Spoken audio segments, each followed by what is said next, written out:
microphone on. A thing with a microphone on. Yes, that was a cassette. And Yes. a thing that looked like a shoe rack. A thing that it was a wine rack, did it? Oh. Well, you can keep your shoes in it. Look nice. And Yes. Yes. Did you do any frying at home? oh yes, an electric frying pan. Oh, yeah, they're marvellous, yes. A set of saucepans. Electric frying pan, a set of saucepans. Blankets. Electric blankets they were, Yes. yes, Oh, fine, yes. Keep you warm, Eleanor. Yeah. In the winter, dear. He would be. He's too early now. We were just thinking. Anyway, didn't she do well? How about this? Bring John back. There we are. And all right, did well, didn't you? Put your shoes in there. Marvellous. Well, that's all we've got time for this week. Hope you enjoy us next week. It has been a long show, isn't it? Good night. God bless you all. See you soon. Bye.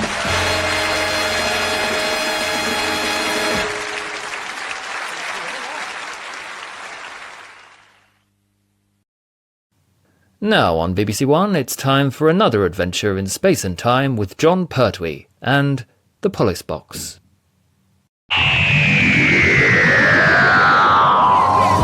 Quarantine session! What do you mean, oi? It's a quarantine session!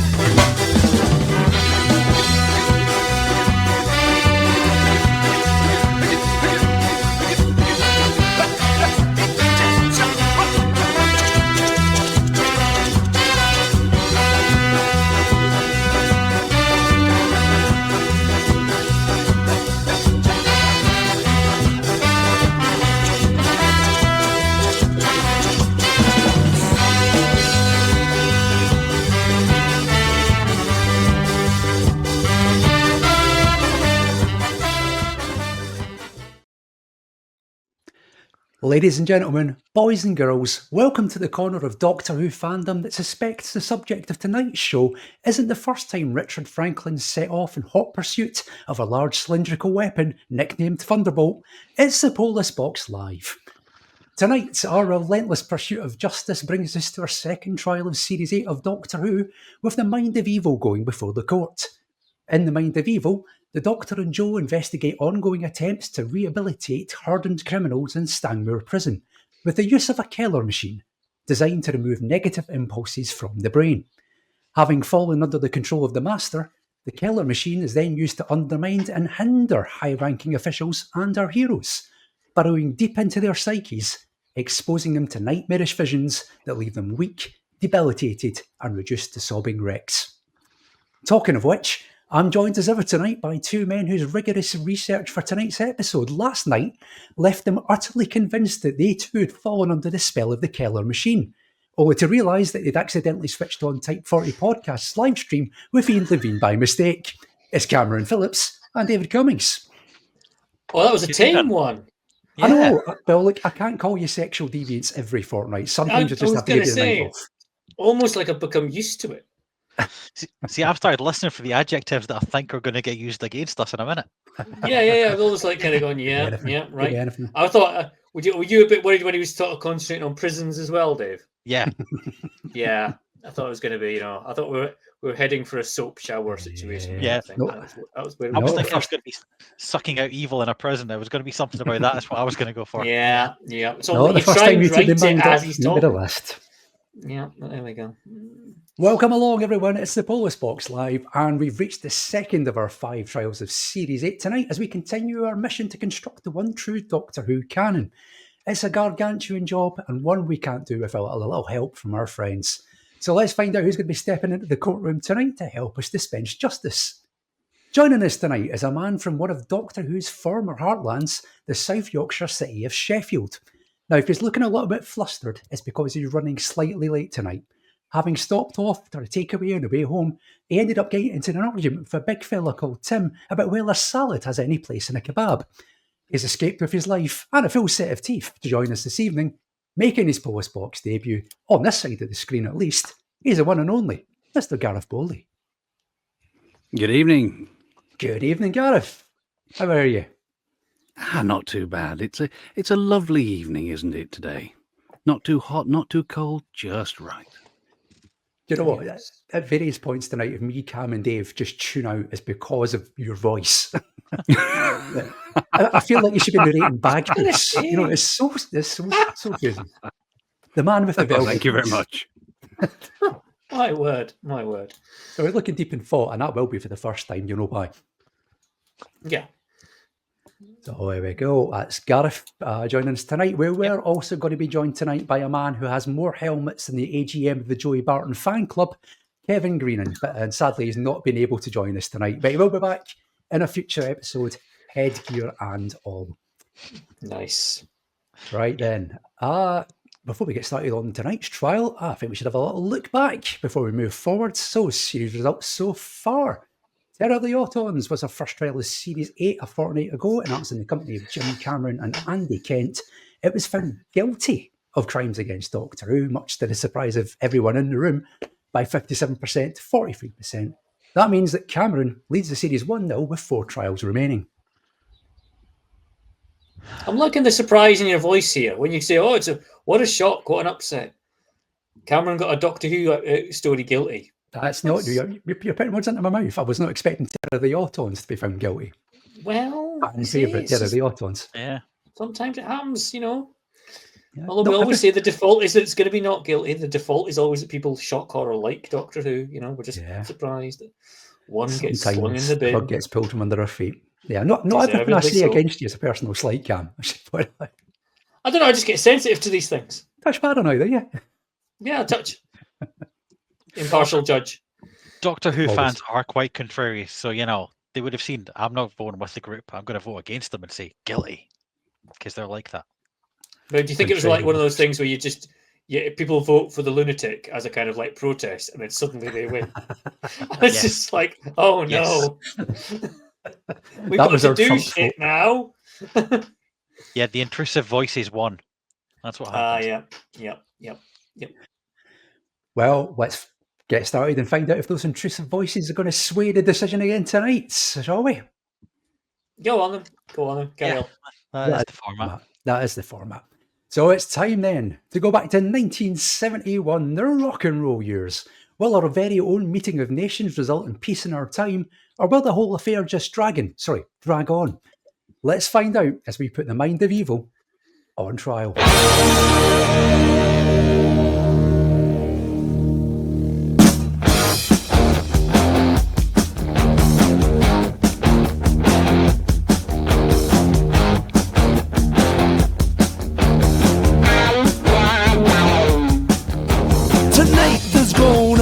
Jailbreak somewhere in this town. See, me and the boys, we don't like it, so we're getting up and going down. High and low, looking right to left.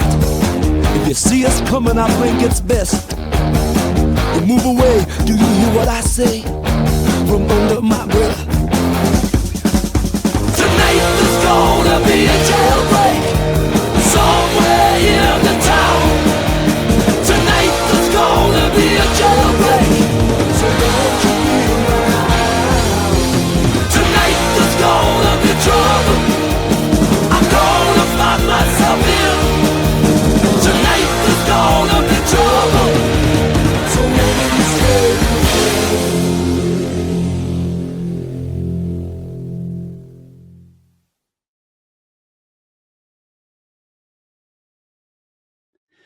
The Mind of Evil was written by Don Houghton, directed by Timothy Combe, and produced by Barry Letts, with music from Deadly Dudley Simpson.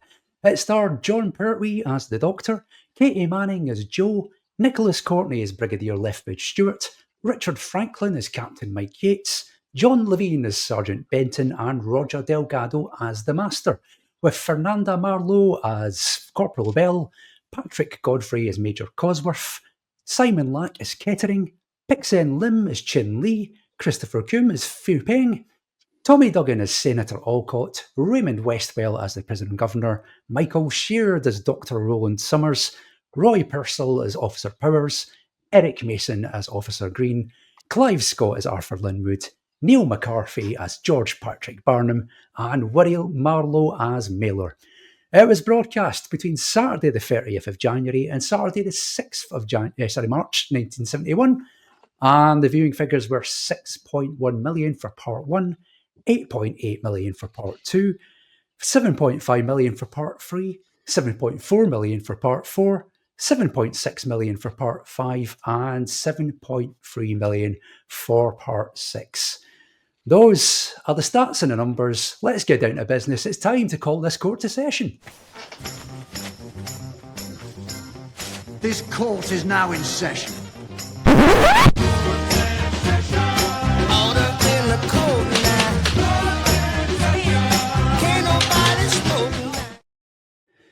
The trial of the Mind of Evil is now underway. Here's who's doing what tonight. Cameron is going to be prosecuting the Mind of Evil, and Dave and Gareth are going to form the defence team tonight and attempt to protect its honour. Right then, as usual, let's get started with this. This is the law, chapter 1.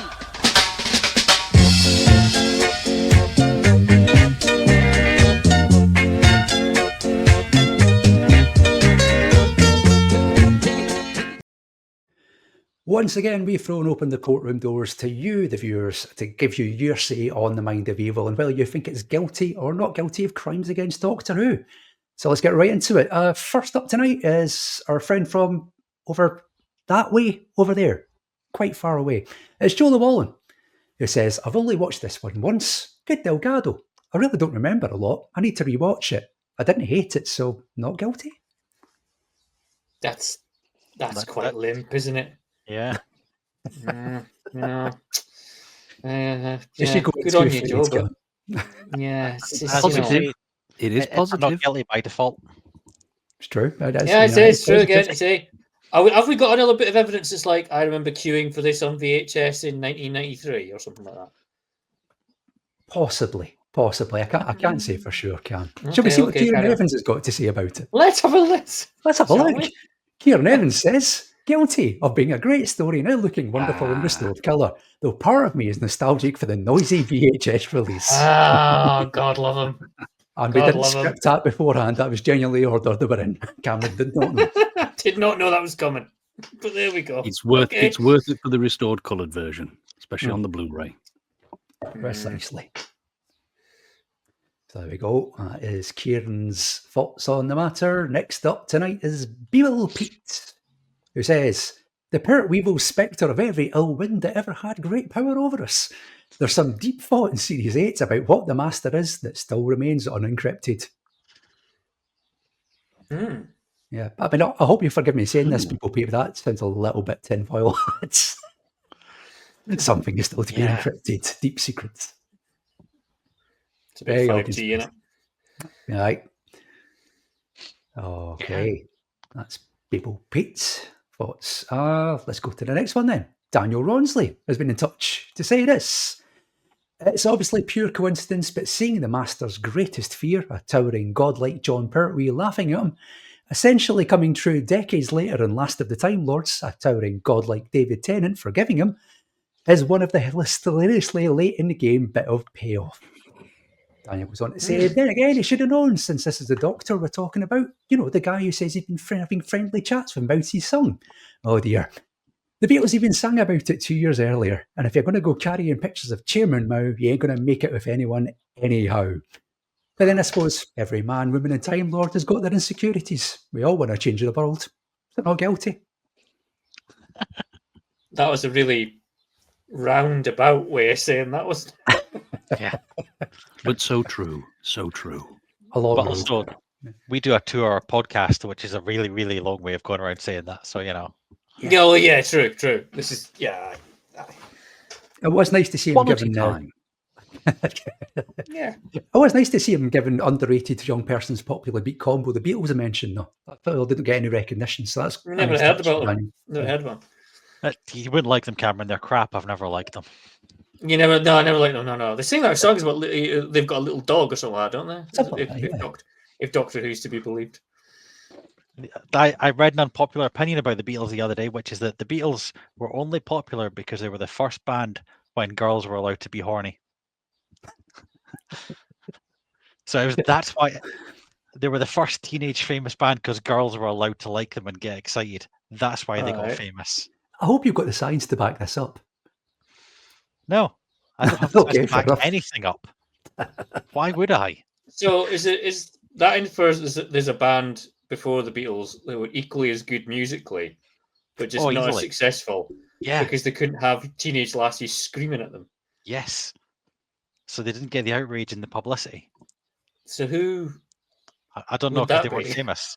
They weren't famous, so I don't know. Okay, well, all right, okay. But the fair enough. Beatles are not particularly talented compared to the amount of success that they had. They were just the first. Welcome to the Police Box. A Doctor Who Okay. podcast. All right. We'll revisit this when we get to the Devil's Cord. I'm putting a pin in that for later. I Fine by mean, me. but my mum, the my mum choice. has a theory. My mother has a theory that if you liked the Beatles, you were a bit of a music nerd. If you liked the Stones, you were actually properly into music. Yes. That's my mum's theory. It's probably not, it's probably shared by many. But What about if you prefer the Kinks and the Small Faces? your kinks on your face are entirely in your own free time. But can I also point out, take that. is that because your mum said that the Beatles made her wet, but the Stones made her interested? Thanks for that mental image, Dave. It's nice. Thanks. Yeah. Welcome back to the Police Box. Next up.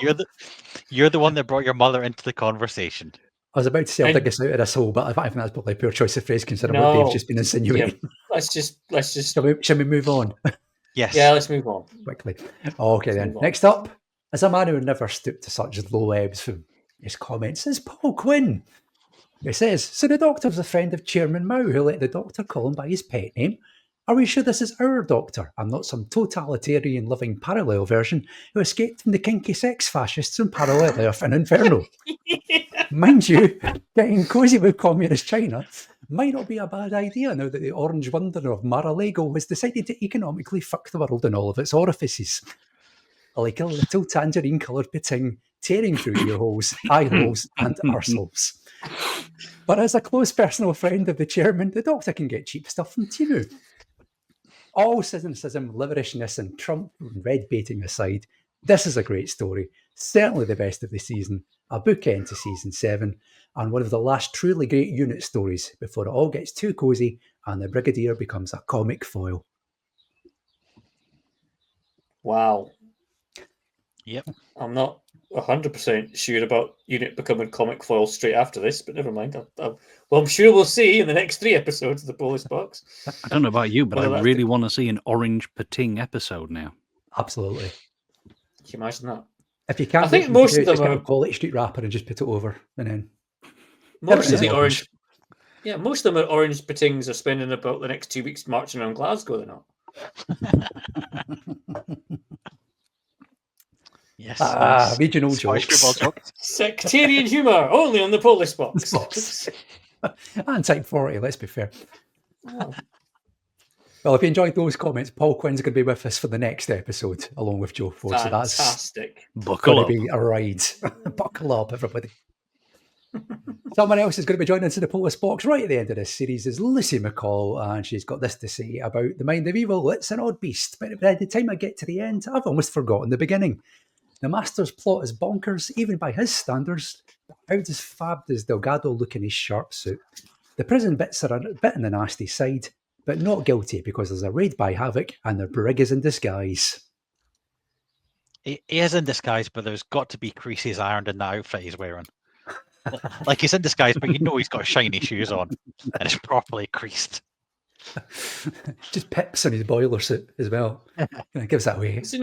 Is it not the same boiler suit that John Pertwee later borrows for Green Death to be the milkman? Possibly, yeah. It just looks. We'll It keep an just eye on reminds me of that. It's nice that somebody else gets a turn in the dress up box, though, apart from George. Yeah, so, you know, it's yeah, good. you It's know. good. Always good. Penultimate bit of your evidence tonight comes from Luke Sims Jenkins, who says Dixon Letts are guilty for never bringing Don Houghton back. The best six-parter of the Pertwee era. The best story of the season, and one that feels the most like Series 7. Would have been a lot cooler with Liz Shaw. Joe feels out of place with the tone. Not guilty. Wow. Joe feels out of place with the tone. We'll maybe come back to that. And of course, they never brought him back because he was too expensive. He spunked all that money on a helicopter. Yeah. So that's why they were like, no, we can't afford to bring him back to write anything. The Not he's classic a good series writer. version of Phil Collinson. Yeah. Yeah. Tell him he's a good writer and keep his budget down. No, just don't bring him back. It's fine. Punt him. Doesn't matter if it's good. Yeah. Okay, final bit of your evidence tonight, proving that not everybody gets in touch with the Polis box can be trusted. It's some guy called Triple H. Who, Fuck's he? it says shite, innit? Who's this ne'er-do-well that's I mean, escaped? Obviously, the rantings of a madman, not to be trusted. Well, I can't help but agree with the guy. He sounds all right, actually. Look at him grinning away in that photo there. Is it misspelling? Is he actually telling the internet to be quiet? Shh, internet. Possible. Possible. Will fall. So there we go. That is all of your evidence tonight. Before we get into the trial itself, it's time to remind you of two things. You can get in touch with us and give us your thoughts on the Mind of Evil. All you have to do is send us a live chat message through the little box on YouTube. We'll put them up on screen as they come in. And also, voting is now open. So based on the arguments put forward by Dave, Cameron and Gareth tonight, you get to decide whether the Mind of Evil is guilty or not guilty of crimes against Doctor Who. You can go to tinyurl.com/polisboxmind, or, and here's the bit from the future. This is the piece de resistance of this episode. Are you ready for the 21st century, guys? Okay. You can also cast your vote by scanning the QR code that's about to appear up next to Dave said. There it is. Oh, the future. Right. The future is here. It's Oh, like my CFAX, word. but better. Wow. That's right. That's where it goes quiet because we're all just like this, where our phones are our screens. So there you go. If you're over the age of 50, we'll give you a quick run through. All you have to do is point your phone to the screen, go to your camera, scan the little QR code. It'll take you straight to the vote. Nice and easy. Don't have to type in a URL. So we'll see how that goes. Wow. That'll So that remain was on what the the hype was screen. for. That I've spent the last 6 hours wondering what the fuck it is. It's Yeah, this. it's that. Yeah. He's discovered QR codes from 2006. Congratulations. Amazing. Once again, I work in IT. Incredible. So there we go. Oh, Jesus. That is all the admin out the way. Let's get on with the trial itself, because that's why we're here. As usual, guests go first on the Polis Box Live. So Gareth, do you want to give us your first point of the defence of the Mind of Evil, please? Thank you very much. I will do. You're welcome. And I'm going to go big on this one. And it don't come much bigger than Big Johnny P, especially when he's illuminated by that killer machine. We've got John Pertwee here giving what I think is his most assured performance up to now since he's joined. You know, he's kept a little bit restrained in season 7, other than the Delphon eyebrows. But here he's a real touch of lightness, especially with Joe on the drawbridge at the beginning and, you know, waving at the guard as they're trying to get through the drawbridge. You know, and it feels like it's a relaxed relationship now with him and Joe. You know, a little bit antagonism in Terror of the Autons, and obviously a little bit on the fence with Liz. But here he's properly laid back into getting into this relationship with Joe. But of course, Pertwee can't stay that way forever, and we get the wonderful pompous Pertwee watching the killer machine being demonstrated, interrupting every 2 seconds, which, let's face it, if it was today, he'd be thrown out on his ear, but they just let him carry on. But he just keeps bringing up these wonderful points of interjection, questioning constantly. You get the classic thinking Pertwee, when the Brig's questioning Chin Lee, the old stroking of the chin in the corner. Not pulling the focus away from the Brigadier or from Chin Lee, but keeping it very nicely quiet on the level. You can hear the thought processes going on in his mind. And you've got charming Pertwee in the cell with Joe towards the end, comforting her, telling her stories, starting to build that uncle-like relationship that we get to know throughout the rest of his tenure with Joe. So this is almost full Pertwee in its Pertweeness. It's not too harsh. It's not too light. It's just right. Yep. It's the epitome of Pertwee to an extent. The only way you could make it better Pertwee is by putting the little bow tie on, because that does bug me a little bit that the bow tie is not intact on his outfit. But other than that... No, bow ties are cool, so yeah. So I've heard. Yeah. Go on then, Cam. I thought Dave was chiming in. But I'm on the same side as Gareth. I was agreeing with him. Yeah, no, That's but I a- thought you were going Pertwee. to amplify this point, and I was going to, both of you were going to be like, No, zooming in. And... I think it's true. We get to see all sides of Pertwee's Doctor on this. He does go between them all, but none of them seem incongruous or out of place. He is playing exactly how the Doctor should be played in each of those different scenes and against each of those different characters.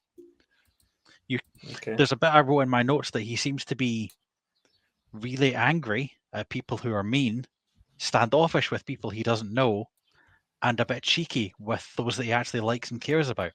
We see it with the Doctor being there with Joe. We see him with the Brig. And even with the Chinese delegate, we can see that he behaves differently. And he behaves differently to the Brigadier while they're in the room. So in every scene, Pertwee is playing the Doctor as the Doctor should be behaving.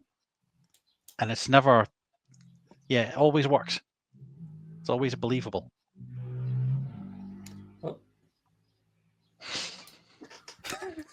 Excuse you. Wow. He's got a dragon under his desk. Yeah. I'd really want everyone who is watching this to think about John Pertwee over his time as the Doctor and think about what story you would describe as pinnacle Pertwee. And I would be surprised if anyone said Mind of Evil to that question. Yes, he's comfortable because he's had an entire series to get comfortable. So we've done the entire season 7. This is obviously season 8. It's not even the first. Obviously, it would have been necessarily filmed in the order that they're broadcast in, but this is the second story of his second season. So therefore, I would be surprised if he wasn't comfortable by now. If he was still trying to find his feet as the Doctor, then it would be somewhat of a surprise. I would say a lot of this feels like we've already seen it before. I know Gareth said about the interrupting the demonstration of the killer machine, but that felt a lot like the interrupting the talk in Inferno about what they were doing and the drilling project. It felt like almost the same scene, only filmed from the other side. We do get once more Pertwee's top-grade gurning as he's trying to put a coil of metal over the killer machine. We do get the usual kind of like that, kind of like Pertwee style. So it is kind of essentially, yes, I'm not going to sit here and say that John Pertwee's a terrible actor, John Pertwee's this, that, and the next thing, because I can't. And I don't think any Doctor Who fan could legitimately say that Doctor Who's John Pertwee's terrible in Doctor Who, because it just ain't true. But I'll say to the response to that is the fact that this isn't... You don't suddenly flick a switch during this, during Mind of Evil and go, oh yeah, look at him. He's brilliantly settled in now. It's amazing. And a lot of the Pertwee-isms that he displays during this story, we've seen before already. It's not new. It's not startlingly refreshing. It's stuff he's fallen back on already, which I'm not saying by that he's somehow lazy and somehow can't be bothered, because again, not true. But it's not the revelation that the defense seemed to be putting it out as. And not to speak to Gareth here, but I'll say two things. One, the YouTube stream currently has chat disabled, which is why we're getting no comments. I've just fixed that. Perfect. The live chat box should be working now on YouTube. So you want to refresh your screens, it should be there now. And two, not to speak for Gareth, but I think the point is maybe not that there was anything new in this, or that it's not stuff that's been done before. It's how it should be done. So this is Pertwee being... Yes, he's had time to learn this. And yes, it's nothing new. But it's all of it in this episode. There's not one place where there's a misstep by the Doctor or by the actors. This is the Doctor being the Doctor at the most doctory for this Doctor. So that's a good thing. It's a lot of doctoring going on. Yes. And the other thing is, this story doesn't have to be pinnacle Pertwee in what is quite a hefty era in terms of pulling in the big guns. This one sits quite nicely at the beginning. just nestled in there. A little surprise, waiting to be discovered and remembered. Lucy made a comment about it. I felt the same way about it watching it for this, because I'll be honest, I forgot about some of the elements in the story till I'd watched it this time, and I pleasantly enjoyed it. Yeah. It doesn't have to be whiz bang all the time. It can just be good. Yeah. You know when people say, "Who would you like to narrate your life if it was a film?" And people say Morgan Freeman and David Attenborough. Thinking about prosecuting the mind of evil, contemplating what Gareth had said. Oh, just sit and listen to that all night. It'd be great. Right, that's settled for every single edition of the Post Box Live here on in. We're going to have Gareth just sitting in the background, off camera, narrating as we go. Like one of those old BBC audios of missing episodes. Yeah, great. David It's, like, said it's something a service we're going to do for the visually impaired viewers. Yeah. Do I get to do one like Tom Baker? When I was in my second incarnation, I remember when I was... For audio navigation, press enter now. Press enter now. You get all that from now on. We're signing them up. Oh, yes. Oh, yes. Anything further on? Add on that first point then? I mean, carry on, Dave. Sorry.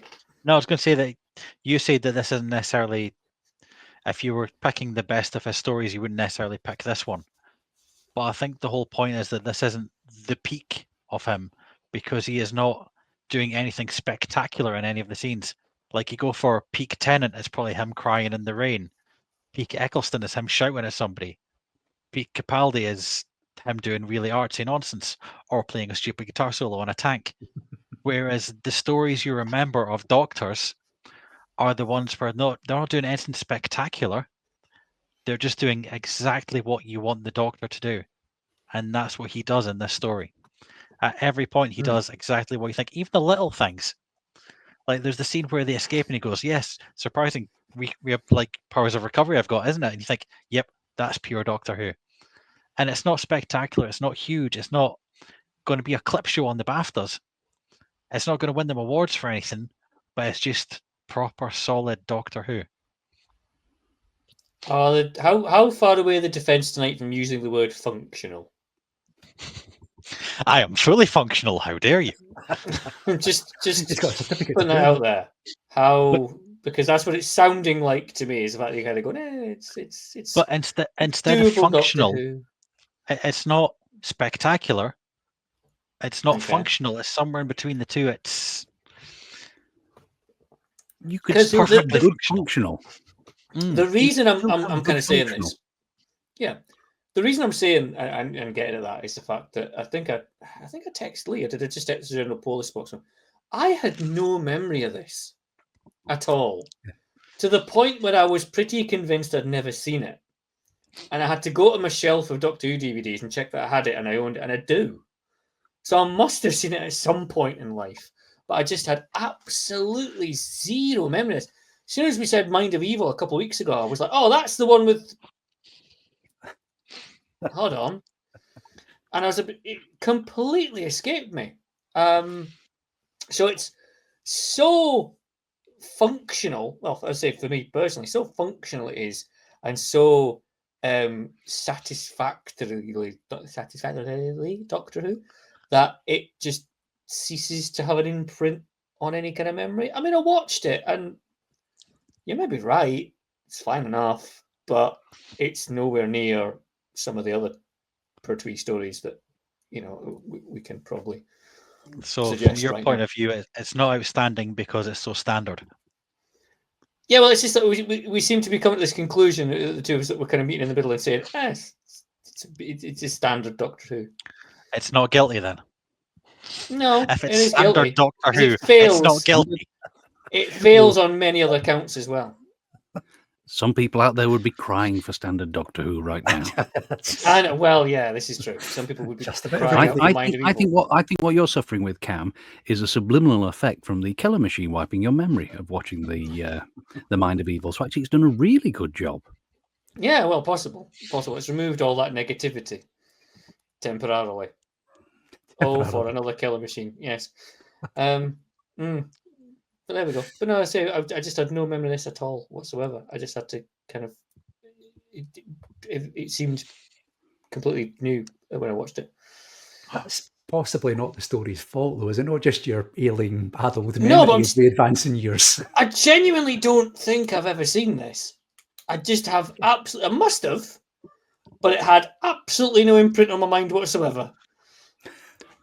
It was just completely scared. You know, when I was talking about, you know, when I think Pertwee, I'm thinking, you know, Planet of Spiders. I'm thinking Green Death. You know, I'm thinking a couple of weeks ago, Peladon. I'm thinking Demons, which obviously we'll do in a month's time or so. This is way down the pecking order for Pertwee stories. But surely that's the point of the defense. It's not spectacular. It's not got that one big scene that you remember. That's the only thing you remember because you've forgotten the rest. This is a standard, good quality story. Middle of the road, bang average, kind of just there. It's bang average Doctor Who if you want to look at it that way. But we like Doctor Who. I know. It's Sometimes the purpose is to make sure Cameron doesn't clearly. Do you not think sometimes that's the problem though? Yes, that is the problem because of many problems in my life. It's fine. We're too lenient on the errant child. Yes, we should just be kicking it in the touch. You know what I mean? You know, what I mean, it's just Doctor Who bringing its agendas. But yes, I don't think we're ever going to agree on this point. Strangely enough, strangely enough, it's like it's the format or something. It's weird. Yes, we've reached no consensus, so we'll move on to the next point. Before we do, Joe Llewellyn has been in touch to say it works. Hey, hi Joe. Is Joe on his work lunch break? But more importantly, what is he having? Because he's having a succulent time meal last time. So, Joe, was he? Let us know what's in your lunchbox, mate. Oh, he gets a succulent tie whilst he's at work. Ooh, that's elaborate. He does. Works at far better places than I do. God bless America. Also in touch, Kieran Evans. The interrupting scene is also similar to bits in Silurians. Thank you, Kieran. Yep. It came before. It's not fresh, and it's just not another corking story. Yep, exactly. As was last series when it was it though? Was it? I believe it was found not guilty. So it's in the official canon. Yeah, it's in the official canon. So it must be good. We can always go to the appeals court. You know, there are higher jurisdictions than we can appeal to. There is no higher authority. I was going to say the appeal court is sitting there, so it's yeah, in QR form because future. Yeah, well, there you go. See, that's the future. There we go. That's the future. Like something you'd get on the back of a crisp packet. That's the way of the future. Anyway. Right then, let's move on to the next point then, which will be Cam. So do you want to give us your first point for the prosecution? Hello. Cam. Hello. Okay then, right, let's go in with point number one. It's my biggest overwhelming thought when I was watching Mind of Evil for seemingly the first time ever. It can't have been though. Anyway, this feels almost, well, I'll read what I've got anyway. That's probably the best idea, isn't it? There's a feeling here that we have two stories that would be perfectly fine if they were developed separately, but Mind of Evil lumps them both together in the hope that they'll get along, and sadly they really don't. Why does an alien machine that draws on negative thoughts go alongside stealing a long-since banned missile? Why would aforementioned missile end up at a prison? There's just too many loose ends here, and the entire thing suffers as a result. I can't help but feel, and obviously as I bang on about many times over, I like concentrating on the writing of Doctor Who. The direction, the sound, things like that, the acting, fine, great, but the story and the script levels where I'm at. There's two stories here that would be absolute belters separately. The Master stealing a missile, from a world peace conference by trying to turn everyone in the conference against each other and bumping them off one by one. Yeah, I'd take that. I'd watch that. That'd be awesome. The Master somehow becoming a prison governor whilst Doctor Who does Clockwork Orange shit. I'm there for that. That sounds awesome. Especially that one. But the two together in Mind of Evil just seem really awkward bedfellows that never really quite gel. I think Lucy kind of said it the best in the comments and in the viewer evidence before, when she said that, once you got to the end of the 6 parts with the prison break and things like that, you've kind of forgotten about the peace conference at the start. It's kind of one of the start of the story kind of wears out and fades to nothingness whilst the second part's on. And that to me is the biggest indicator that this is 2 sort of half stories that are being an attempt to link them together, and they shouldn't be together. Dave's stroking his beard, which is a bad sign. And that's because it's difficult to argue with you because you are a writer. You understand this far more than I do. So, yeah, it's hard to disagree, except for the fact that it does work. You've got a 6-parter. This is nearly 2 hours of television. But it's more than 2 hours of television. So you're going to have a lot in there. You're going to have more than one story when you spread it over 2 hours, because otherwise you'd have so much filler in there. And you've got to find a way to coalesce the start and the end. So you have to find a way for the explosion going off to be linked to the experiments in the prison. And you say that they're not really that linked, or they don't feel like they coalesce properly. But the Master uses the prisoners as part of his plan to steal the missile. That's why he needs the prisoners. He's also wanting to blow up the world, so if he finds a machine that sucks the evil out of people, he's going to use that as well. So yeah, it could have been 2 stories, could have been maybe 2 4-parters. But that's not what they had to work with.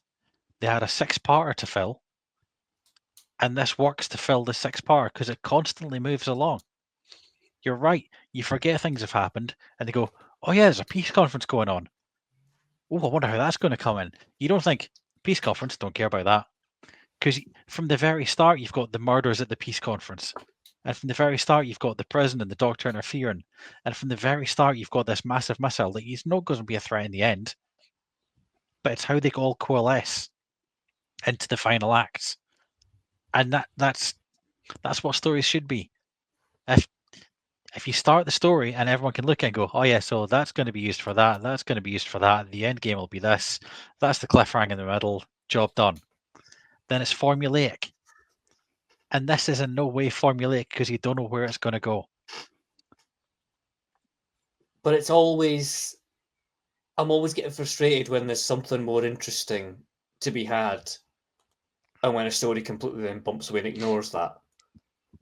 And that for me is this Mind of Evil. It's kind of like going to go, right, okay, and you're best off. Come on, would you watch a prison set Doctor Who in which the Master's become the governor? And it's like, I've got this new thing that wipes away a negative thought, but in reality, they will become my army and they will obey me. But as you said, that is Clockwork Orange. Awesome. Yeah, but it's Doctor Who does. Doctor Who can do. But that's what they does. Did. Alien. Doctor Who does Clockwork Orange to make this. They took interesting things from other stories and used them to make this story. Weapons of mass destruction getting stolen. That's been used by other stuff. Mind control has been used by other stuff. So it's Doctor Who. They take bits they find interesting of other stories and use them for their own. So there's always more interesting things that they could have put in there, but that's like saying, yeah, I watched the film adaptation of the book and they cut so much out. You kind of have to, especially when you're on a 1970s BBC budget. You can't put everything in there that you want. I suspect Cam's going to say within the next 5 minutes something about, all the action sequences are just superfluous. They've got havoc in them. Makes it really exciting. Well, I'm not going to say it in there for the next 5 minutes now, just in spite of you. I've got to agree with Dave, because it is clear that the Master needs those prisoners to get the Thunderbolt missile. Yeah. And the peace conference at the beginning is to tie up Unit, so that Unit don't start trying to track the Master down for nefarious activities in a prison. He's completely befuddled when he finds out the Doctor's been to that prison. So it does tie together. The whole thing is a massive master plot. Yeah. Misdirection and keeping people away from him while he gets hold of this missile. It's very convoluted in Scooby-Doo style, much like using the circus in the last story was. Mm. And it There's a doesn't lot of that. necessarily add anything, except it's part of the story, and that's why it adds. I mean, But then you I have to can't- wonder, is it showing that the master's beyond our thinking in how he's come to this conclusion? Yeah. Because he is above us and he has a plan. That's why he's the master. And we can't possibly, as mere mortals, benefit from his knowledge and what he's thinking when he does these things. He walks on a different plane to the rest of us in putting all this together. Like some dominoes that are stealthily put up. One by one, they drop, perfectly in place. He does have seemingly a chauffeur that he can rely on. Who Oh, never he's gets mentioned completely again. pimped in this. It's got a lot, a chauffeur, cigars, a transistor radio. What more can a man want? Yeah, it's mental. And yet yet he still relies on the same. Is it not this again that he relies on the same telephone engineer disguise as he did in the last story as well? But let's not forget, it's been a year since Terror of the Autons. Yeah. Because they asked, when did Keller first come to the prison? And he said, oh, it's about a year ago that he turned up here and brought this machine in. I've worked with Professor Keller myself. So this is a year after Terror of the Autons that he set all this up and got it all into place. Do you think he thought of this when he was driving the bus away? I think this was his thought. Possibly. He I mean, veers, the doctor jumps out of the way, Terror of the Autons, and then the master's bumping down a road somewhere in the bus, doing all of 37 miles an hour. Absolutely. And then raging. he's absolutely raging, going, what am I going to do now? Well, No, you know what? there's always the warheads. He's driving away. He's thinking, if they catch me, they're going to send me to prison with all those evil, violent men. Evil, violent. Maybe Wait you a quite like the minute. idea of the airstrike that never happened. Ooh, ordnance! I need to get me some of that. He's always What's the thinking- missile? It's never really quite mentioned, apart from the sort of very generic, he's going to blow up the world. But they do sort of say, oh, you can point the Thunderbolt at any city he wants. Yeah. But my whole thing is, right, okay, you can point a missile at any city in the world you want, obviously, to threaten them. So one city at a time he can aim for. What's the first city in the world the Master's going to aim for? And what would he want from them in order not to? Perth. Not Perth, no. Dundee. What's the Master going to want in Dundee? Yeah, he's going to want it to have an impact that everyone notices something's happened. He fire a missile at Dundee, nobody's going to notice. It's probably jamming due. The only thing he hasn't got. I will fire the missile upon the Tay. The Beano shall be mine. Nice. So officially, the Thunderbolt is nuclear powered, which will be what gives it ultimate range, so it can hit any city anywhere. And it's nerve gas, which is why it was illegal. So it's a nerve. I was going to say, I remember them mentioning something about gas that would make it illegal. Yeah. So right. So okay. if he fired that anywhere, they would retaliate. It's the whole war games thing, isn't it? Yeah. You fire at them, Yeah. they'll fire at you. So job done. It just never really sort of like, you're kind of going, well, what's he going to do with it once he gets it? It seems a bit too late once they actually get round to the actual missile being the focus in the last I don't episode. think even the Master knows that, really, himself. No, it's just like kind of going, He thinks that far ahead. let's just spend evenings just sleeping on his rocket like this, just kind of like, yes, Oh, yes. He's got enough yes. time on an evenings to build himself a whole control panel in a warehouse in the middle of nowhere. Yes, yeah. Which is, Man's got time. interesting. Yeah. Interesting. Anyway, I think I've added as much as I can to this. Okay. Anything further to add to that one then, Defence? Cameron's wrong. It's a great story. That's it. I'll add more in my summing up. Okay. All right, before we move on to the next point, Jill Llewellyn's been back in touch to inform us. It's after lunch now. He had a breakfast burrito and chips and salsa earlier today, so he skipped Ooh. lunch. He's now Very back on the nice. clock. Yeah, and he might grab a salad after his afternoon break Wow, because his office is across the street from a very nice health food market. nice. That's always There handy. we go. It's always handy. I'm very envious. If you've seen the Parliament canteen, you'd be envious too. Yeah, probably. Yeah, it Hell must for a be a breakfast nightmare for burrito. you eating that one day a week that you have to go to work. Nightmare, mate. Yeah, but at least be mentally scarred for the rest of the week, man. Yeah. The pain is real. The pain is real. Joe also says, "Thank you for explaining the plot of Mind of Evil to me." So, Yeah. a public service, the Polish box. Yes. Yes. Master, prison, evil people. Evil people. Missile. Oh, la, la, la, la, la, la, la. You just turned it to Rowley Birkin. That's what, missile. Poisonous monkeys. John Pertwee. Ha, ha, ha, ha, ha, ha. And then... Can suck his and own then, cock. and then boss is yeah, there you go. That's You consider essentially writing synopsis for the Radio Times. I should.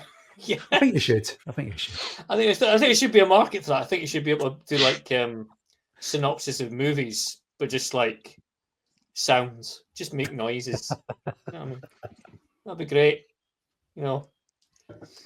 We'll get that onto the commissioning team in the comments section. Right then, Dave, your turn. Let's have your first point for the defence of the Mind of Evil, please. So this is one line in my notes. It's a strange thing for a monster in Doctor Who to have no backstory. No explanation of where it came from, why it's evil, it just is. And that's what we get in this. Every other alien that turns up in Doctor Who, we get up. The Doctor explains, oh, this is why I know it, this is where it's from, I've met them before at this time. Or it happens and then there's a big speech by the alien explaining where they're from and why they're evil. And this, we don't get it. There's this evil thing that feeds on evil in a box and it just wants to hurt everyone. And that's it. And it's a really unusual thing for Doctor Who to do this. Because obviously we know that these days they go, right, we'll do this one with the Daleks, this one with the Cybermen, we'll maybe do something with the Weeping Angels. So that's half the new season gone. But at this point, even though they had all these evil things they could have called upon, they brought in a new one, and instead of going, it's from this planet and this is why it's evil, they went, fuck it, it's just evil. That's it. And it's a really brave thing to do. I know they've got the Master, but at this point, the Master is the foil for the Doctor, so he's not going anywhere. They've brought in a baddie who is just evil. Like, there's no redeeming features of this. It just wants to hurt people and suck on their pain. And I think it's a really brave thing for Doctor Who to do, to bring this evil in and never explain it. And it's both a shame and interesting that they never brought this back. Because it is such a powerful force, because it is just evil with no explanation. Yeah. It's only in the latter half of the story that you get to see inside the machine, is it not? It's just like sort of little wibbly brain thing. It is weirdly Dalek-esque in the fact it's a wibbly brain in metal casing. And it's almost like they want to call it a Dalek, but they're not going to. Because as you say, it's a brain in a metal casing. When the Doctor's shown his greatest fears, there's Daleks in there, and you can hear Dalek voices. But it never gets identified as a Dalek, which means that it's not. Because both the Doctor and the Master would recognise it and call it out. So this is something else. But it's something the Master's designed, isn't it? He's built this. We don't know. It's incredibly undefined. He's the one that brought it to Earth. That's what he says, I brought it. Doesn't say created it, doesn't say made it. He says, I brought it. Which makes it something otherworldly and different and not a creation. It wasn't created by the Master that looks like one of us. Somewhere out there is a being that looks like a bag full of soup, but it's pure evil. And that's what it is. Because, you see it in there and you go, oh, yeah, I could kill it with my boots on, it'd be fine. But it's evil. It is. And it's very different. It is the ultimate in not really having to do much with a prop, though, isn't it? Oh, yeah. I mean, it is literally a box that just kind of goes, whoa, whoa, whoa, whoa, whoa. It's towards people. and then at one point seemingly gains the powers of teleportation, which it didn't really have before. Oh, in a wonderful Wayne's World type move. Yeah, it's just... It gets more powerful as it gains yeah, strength from the evil. it gains. Yeah, that would be my problem with it being so undefined. Yes, fine. The origins of it not being explained does lend it some kind of weird mystic aura, which is perhaps a rarity, as you say, Doctor Who. And it's, especially with the, here we go, especially with the modern Doctor Who seemingly sledgehammering points home with abandon. It's quite nice to go back to something that's, there's a little bit of mystery here. But that would be my point as well. It seems to kind of cross the line into just being generally just a bit undefined. And that for me is the thing. It's like kind of going, suddenly it can teleport. Suddenly it is actually an alien in a jar that feeds off negativity and stores negativity and shows you that which you most fear. Did anyone else, by the way, just as an aside, find it really, really odd how the American delegate is scared of Godzilla?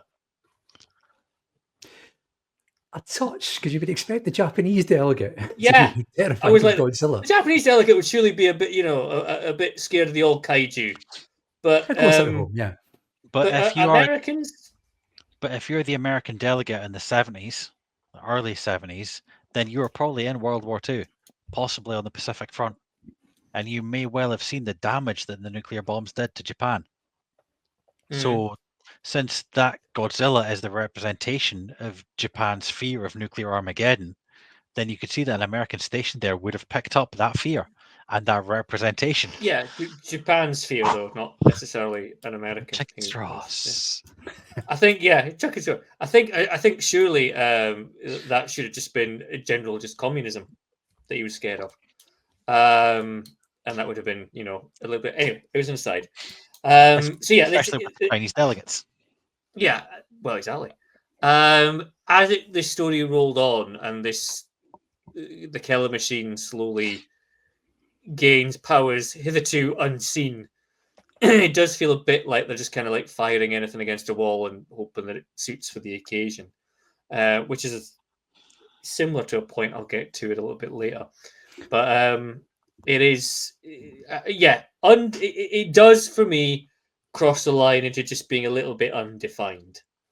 And when you've got John Pertwee gurning and holding a piece of wire, trying to stretch across a room against an inanimate object, it does kind of show it up as being what it is, essentially, and it's just a box.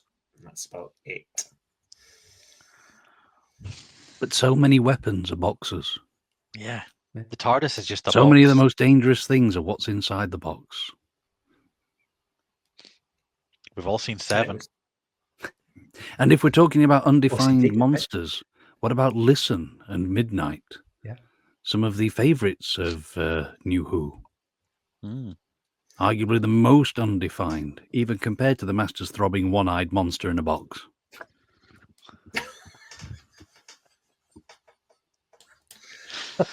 There's the episode title then. I was going to say, Lee's going to put Throbbing One-Eyed Monster as the episode title, isn't he? In a box. Give it context. But brackets, in a box, close brackets, yes.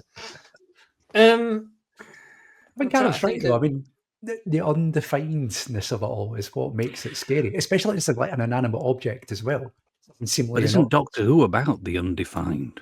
Yeah. The monsters that are in the corners, the thing behind us, the thing that we don't know about. And if we had all that mystery unravelled, where would the fun be?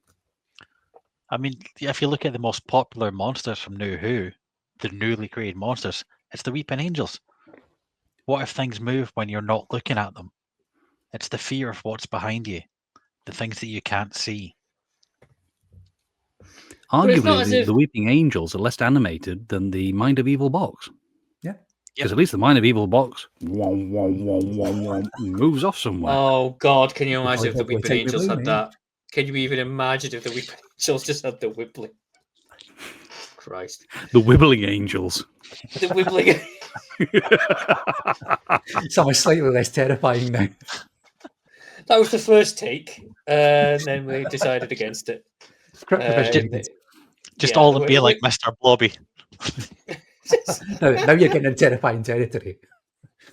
Having that bearing down on you. Christ alive. But it's not as if you get suddenly like the Weeping Angels have a sudden ability later on in the story that we'd never seen before. You know, we know that the Weeping Angels teleport you back to, those years. They don't kill you; they just send you back in time, which is scary enough because where you don't know where you're going to end up, etc., etc. It's not suddenly as if, oh yeah, by the way, the Weeping Angels can scream in your face and strip the skin off your bones. No, that's right. just Billy Piper. Well, yeah. It's suddenly as this machine goes along, it just has things added to it to somehow make it worthwhile and useful. But when we first met the Weeping Angels, to continue that analogy, we didn't know they sent people back in time until later on in the episode. So in this, we find the box of evil, and then later on in the episode, once it's got more powerful, as the Doctor says, it's gaining power. Where does that evil go? It becomes more powerful, it gets more abilities, it levels up. So it becomes more of a threat as time goes on. So a killer machine is spending experience points and putting it all into teleportation. Is this what you're trying to tell me? Yes. Right, okay. The ultimate loot box. That's what it's doing.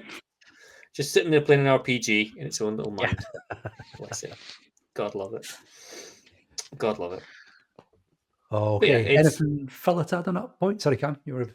I don't. I was going to say without just going round in circles again. I don't think so. Okay. What about yourselves, defensive? What ads on that one? Resounding no there. That'll be a no.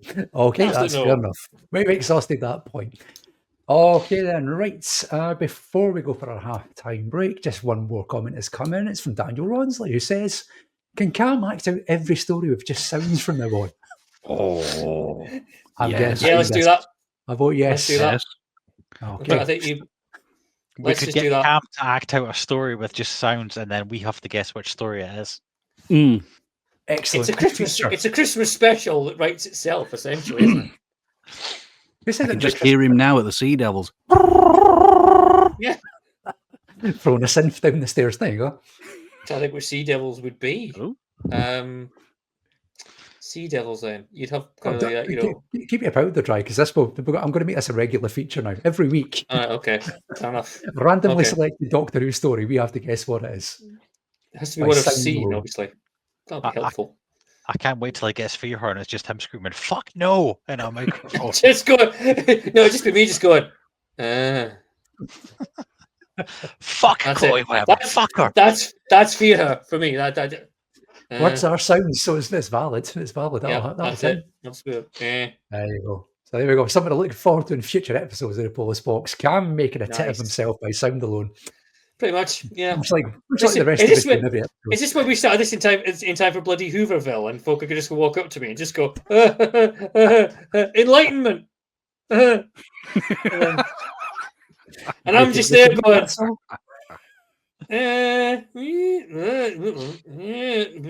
more with the sales. Is that the keeper of Traken? Yeah, well, we're getting there. Yeah. That's it. It's gonna be great. Tell you what, it's just about sound alone, not kind of visuals in mind. Because when we do Kinder, then we'd be serious trouble. We'd have to switch cameras off. On that highbrow note, just before we go away, another comment's just come in. It's from Stacey. Love to explore. It says, "Sea Devil sound scares me." Hi, Gareth. Oh, sorry, Stacey. My fault. I'll not do it again. Traumatizing our viewers. How dare you? That's Wow, our just job. like the 1970s Who. Right then, let's go for a half-time break. When we come back, we will continue the trial of the mind of evil and ultimately find out if it's guilty or not guilty of crimes against Doctor Who. If you've not already done so, go to tinyurl.com/polisboxmind or scan the QR code just above Dave's head and that'll take you straight to the vote right over there, as we all point in different directions. We need to rehearse this. We'll be back in a few minutes. We'll be back in a few minutes' time to continue the trial. We'll see you very shortly.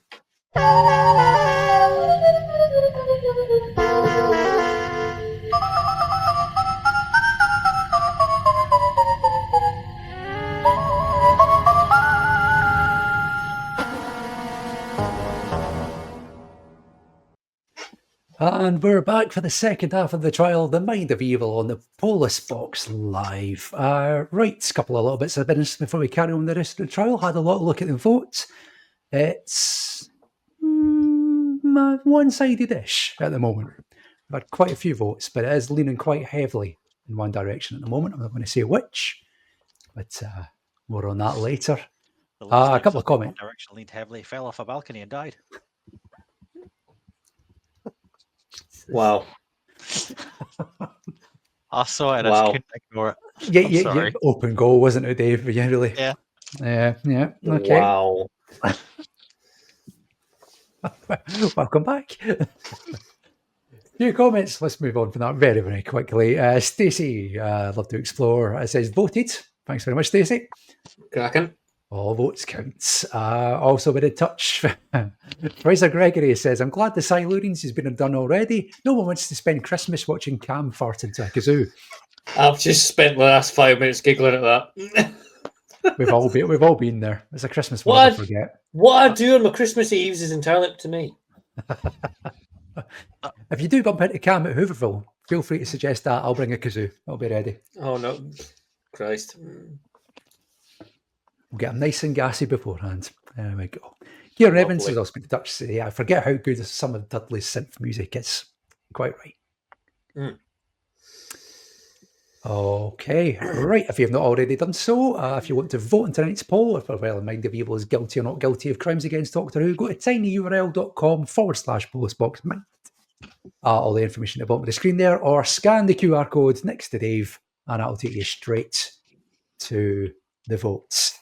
Other way, that way. We need to coordinate this from now on. Right then, let's crack on with the trial. Let's go around again. It's back to Gareth. Let's have your next point in the defensive Mind of Evil, please, Gareth. Right. Well, I thought I might save this till later, but being as how a number of my points we've used up in the beginning, I'm going to bring this one in now. Otherwise, I might lose it if I'm not careful. And this is a bit of a follow-on point. For those who watched or took part or have listened to or even come back to it since, the Doctor Who and the Silurians, I believe the mantra that was being issued back then was, everything's better with Benton. And I think, considering that this is almost a spiritual sequel to Silurians, same director, I think it's proven quite admirably here that we get Benton. But not just any Benton. Oh, no, they go one better. We get OG Benton. We get Benton in civvies. We get Benton hunting people down in his best stalking outfit, similar to what he did with the Second Doctor and Jamie in The Invasion. Yeah. And even better, because Benton is that good, they even give him a scene that is reminiscent of Geoffrey Palmer's death in Doctor Who and the Silurians, something that was very affecting. And then we get that wonderful moment with the Brigadier where he thinks that he's a bit too soft for the army and should therefore not bother doing this anymore. You know, complete dishing down of him. Oh, it's wonderful stuff. And if that doesn't give you enough, the want of Sergeant Benton later on, wanting to go and help Captain Yates when he's been captured by the Master, leading the charge as he is on Stangmore Prison, up front and centre with the Havoc boys around him. And finally, you have him doing his best Craig T. Nelson from My Name's Earl at the end. He's in charge of that prison, and he is doing it proud, because in all the scenes he's in it, there is no one knocking at his door with any issues. And how long's he been in power there? Yep. So the fact that Benton is brought up from what was a slight character, but has now been built up even more, similar to how Pertwee's performance has built up more. It gives a fully rounded Benton large front and centre for everyone to enjoy, and proving that everything is better with Benton. Who's going to be first to say it was a fully rounded Benton that got John Barrowman in trouble in the first place? Because Dave sniggered, and I thought it was going to be him. It was the large front of Benton that got me. I don't really want to know. So Benton in this, then, he is essentially given a migraine by a Chinese lassie, which, as you say, is the Silurians' death by the railings, and again, seen that before. And then he's the one who is concussed at but still goes off and saves Mike Yates anyway. I mean, I'd love to say that this is the beginning of treating Benton as a serious character, but we're not that far off to him ending a story as a small baby, aren't we? But that's a future story. We're dealing with the mind of evil right now. Yeah. I know. We can only talk about the story, what we're doing. We've mentioned the Silurians already tonight, but never mind. I mean, I would ask people to look at the character that is, of the entire list of characters in this story, and which one gives the most influence over events. And I don't think anyone would really say Benton, but never mind. But Benton's reliable, dependable, a bit like the story. Can I bring forth my main concern with the supporting cast then? Because I think it's similar. It's not about Benton. I will respond to this if we're talking about supporting characters. In order for parts of this story to click, you need to be convinced that Mike Yates is some kind of all-conquering action hero. And some people in this courtroom have had to listen to The Killing Stone and know that that is not true in any way, shape, size, or form. I don't know of any other story that puts so much on the shoulders of Mike Yates. There probably is one, but I can't think of one right now that puts so much of him leading, sneaking into enemy bases and lying low to avoid gunfire and riding a motorcycle into, is this Mike Yates being Steven Seagal before Steven Seagal was even Steven Seagal? Is this,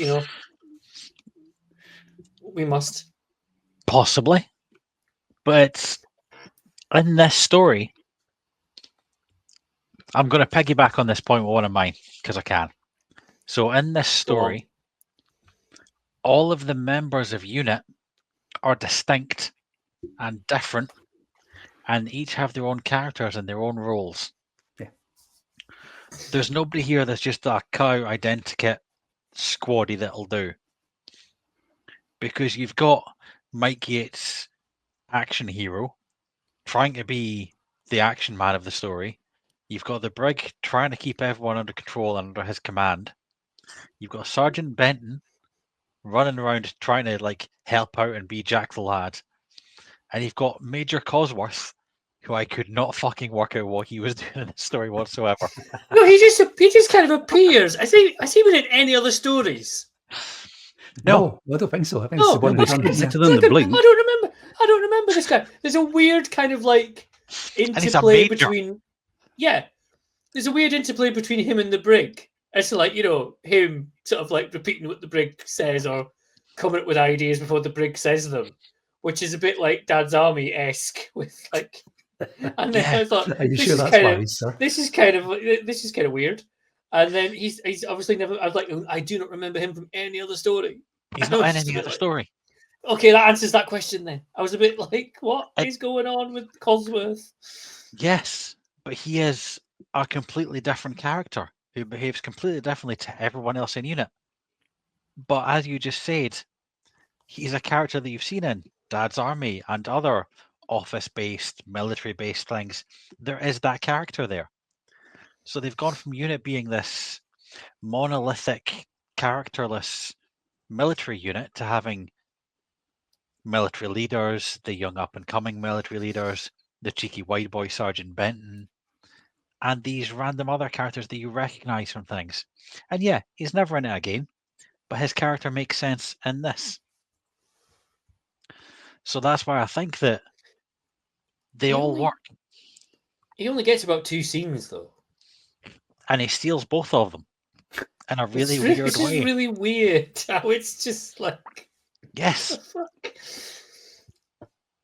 I was just a bit perplexed by his whole presence, because he's only seemingly for like 2 scenes of one episode of the 6.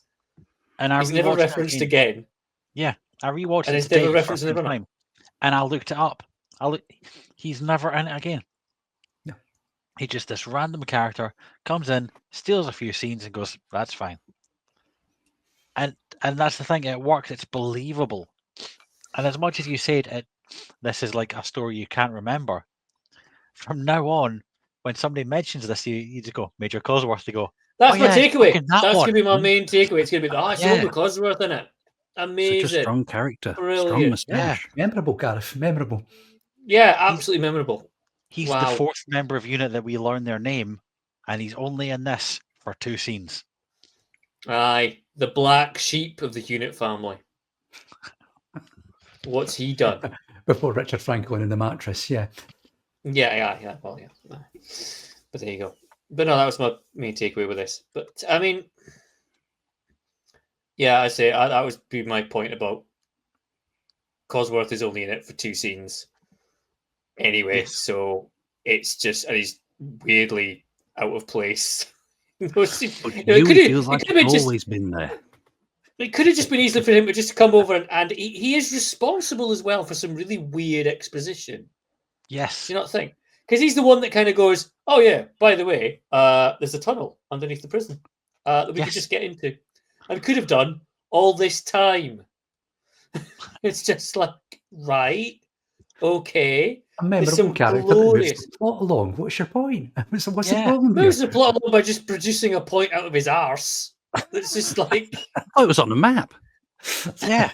What tunnels are we talking about? Well, yeah, indeed. But it's just...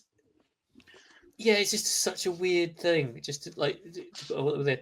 I'd say, and I don't think... Yes, they get distinct... parts to play. But I think if you're going to have a guy that would go in absolutely gun-toting and take on an entire, organization, a load of prisoners, it's probably going to be Benton. Because he probably wouldn't think of the consequences first. Whereas I don't buy Mike Yates as action hero at all. But if you look at it, he's just been ambushed. He's lost some of his people. At least one of them's knocked unconscious to come back later. He's the only one left. He has to do something. And he'll never be part of UNIF. It goes, yeah, they robbed us and took all our shit and went that way. So he's got no choice. He has to chase them. He's lost some of his people as if he's the owner of an entire nation. And I'm just now imagining Richard Franklin being some kind of dictator. And that's just kind of... El Presidente! Mike Yates! The Havoc actually are well done. That ambush feels like an ambush. Yeah. And there's a scene where Mike Yates is lying there, hiding, and somebody just walks up across the road and just shoots him, and then walks off. And it's quite brutal. And it's quite... For a British thing in the 70s, when all the troubles in Northern Ireland were going on, it's quite a brutal, honest way of showing how a military convoy might get ambushed and just shot at by randoms. Mm-hmm. So you can see why he feels the need, not even to be a hero, but he needs to do his job to show that he didn't fuck up and fail. So that's why he chases them. And the scene where he falls off the motorbike, that actually happened, because I was reading that earlier. That was the actor falling off the motorbike, but it looked so good they kept it in. Yeah. Oh, that's nice. Yeah. So you've broken your collarbone, Richard, but we'll keep it in. Yes. It looked good. Shut up, we'll get you painkillers later. It looked fine. Yeah, well, fine. Stop screaming, Richard. We'll reset the arm later. But it's never defined. It's never defined how you get into unit, or why it's only ever British troops that are in unit. Oh God, it's gonna have some kind of weird initiation, isn't it? But they've got to be like handpicked and selected and that kind of thing. Well, unless you're Joe, you could just walk in the door. Apparently, yeah, because your uncle works there. He's got relatives. Yeah. So these are the people who are either highly driven or highly intelligent or a bit of both, or just gung ho and take risks, but it pays off. So that's why they're in unit. That is the kind of thing they're trying to portray. It's boys' own adventure stories. Let's not mention the troubles. And that's what it is. We've briefly mentioned Joe. Can we point out the strange logic in leaving Joe behind in an all-male prison? It's what she would have wanted. Which I don't want to besmirch Katie Manning's reputation, but you know, without wishing to put words in Dave's mouth, I was watching this going, what joke's Dave going to make about this? And that's where I would leave that there. Yeah. There we go. No, it's actually in my notes that despite there being some really brutal scenes in this, there's the ambush, there's the opening scenes where the prisoners are being noisy. There is not mention of the fact that Joe is a woman in a man's prison. No. Like, there's it's no really leering weird. look, there's no insinuations. They just don't bother with it. Like, it's not the happy-go-lucky Doctor Who stories that you get sometimes. It's properly deep and dark and it's brutal. But they never bring that into it. And I'd love to know almost why they didn't. Because it's a really easy bit of threatening action there. And they never use it. It's not, you don't have to sort of explicitly say it. But yeah, it would be certainly a there risk. is possibly only so far you can go at 5:25 on a Saturday. Yeah, that's what I'm saying. You couldn't go, you know. Yeah. It's not, I can't wait to cover her name in my skull. You know, this kind of stuff. She's the prettiest woman I've seen since I got sent here 10 years ago. That would do it. Yeah. Yeah, it's never mentioned, which is quite strange. It is an odd omission to make. As I say, obviously, as we said, you can't go full on with it because Saturday night tea time BBC. Yeah, but so yeah. Oh well. Going back to Mike Yates for a second, one person that doesn't agree with Cam's point that Mike Yates makes the perfect action hero is Daniel Ronsley, who says Mike Yates makes an executive decision. Oh God. Nice. Mike Yates is also on deadly grounds. Yes. And not only that, Mike Yates is under siege. That'd be amazing. Is Steven Seagal not like properly like a Russian citizen now? Yes. Lives in Russia, Russian citizen. Right. Can you imagine like Richard Franklin would maybe, mind you, he was in UKIP, wasn't he?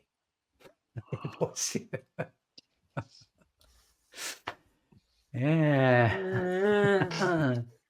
It's like the pieces all fall together like Tetris. Anyway. Daniel does also go on to say that Benton can lock him up any day. I'm just hoping it's a character of Benton and not John Levine, because be very careful what you wish for. Being in a confined space with John Levine. Daniel, be very, very careful with what you wish for, mate. Kieran Ensigns also says Cosworth's a prick. Well, yeah. To the point. He is. Yeah. Yep. But he's a believable prick. The brig probably had him like. The brig probably had him packed off somewhere, like some deepest, darkest jungle somewhere. And I think the brig was just swearing that Mike Yates had got himself captured. Oh God, I've got to have that bloody major now. Where is he? Yep. Ian also says, thank God this is on Joe's leaving story, otherwise she'd be getting off of one of the prisoners by now, probably. Probably. They'd be a prisoner taking up the Amazon. Wouldn't it be Dr. Summers? Possibly, actually, yeah. He seems a little sweet on her in this story. Does a little bit, yeah. A little bit, yeah. Pretty much. Well, mind you, it's probably the only woman he's seen in years as well. Just has to spill his spores everywhere, and that's it, under her spell. Yep, forever spilling the spores. All over the place. Naughty seeds, though. Right, let's move on to the next point. Cam, it's your turn. Let's have your next point. Hello. Your next point for the prosecution of the mind of evil, please. Right. Can we... and it's only obviously second story in, but I'm here to say that there's a myth that the Master was introduced completely as the Doctor's equal right from the start, because this story is proof that he's really not. And it's, as we've kind of briefly touched on earlier on tonight, the stealing of the missile is a little bit like never really explain what the fuck you're going to do with it when you've got it. So that's one thing. He manages to build an entire alien machine that then he loses control of and has to spend the rest of the story fighting against. And there's literally a couple of scenes in this where he's decided that the Doctor's the only person that can control the machine. And it's before the Doctor goes into the room with the wire loop thing. And it's literally just Delgado's Master playing out the role as essentially being John Pertwee's scientific lackey. And it's all like kind of going, well, what are you going to do when you get into the room? Well, I will try and throw this over here. And he explains the plan and all this kind of stuff. And it's very much like, for a character that is, portrayed as this is the Doctor's absolute equal. This is the Doctor if morals weren't involved. If he was a Time Lord and thought, well, fuck everyone else because I'm a Time Lord, I'll just do this. Earth's puny, let's just kill everyone, blah, blah, blah, blah, blah. And this story kind of goes some way towards completely dismantling that idea. And I thought it was just really weird how, because in my mind, before watching this, I would have said, oh yeah, the Doctor's absolutely on a par. The Master's absolutely on a par with the Doctor. But after watching this, I'm like, is he though? Is he? Really? I think that they both say that intelligence-wise they're on a par with each other. An argument could be made that the Doctor has the backup of UNIT. He is the scientific advisor for the United Nations Intelligence Task Force. The Master is a renegade with no support from anyone. So he's making it all with... He's MacGyvering everything he makes. Who can seemingly take over the minds of delegates at a peace conference, so ergo should be able to do something more. Yeah, and that's what he's doing. But, it's like Lex Luthor against Superman. Lex Luthor was always meant to be highly intelligent, and he was just not quite good enough to beat Superman, who was an alien with super strength, super speed, super power.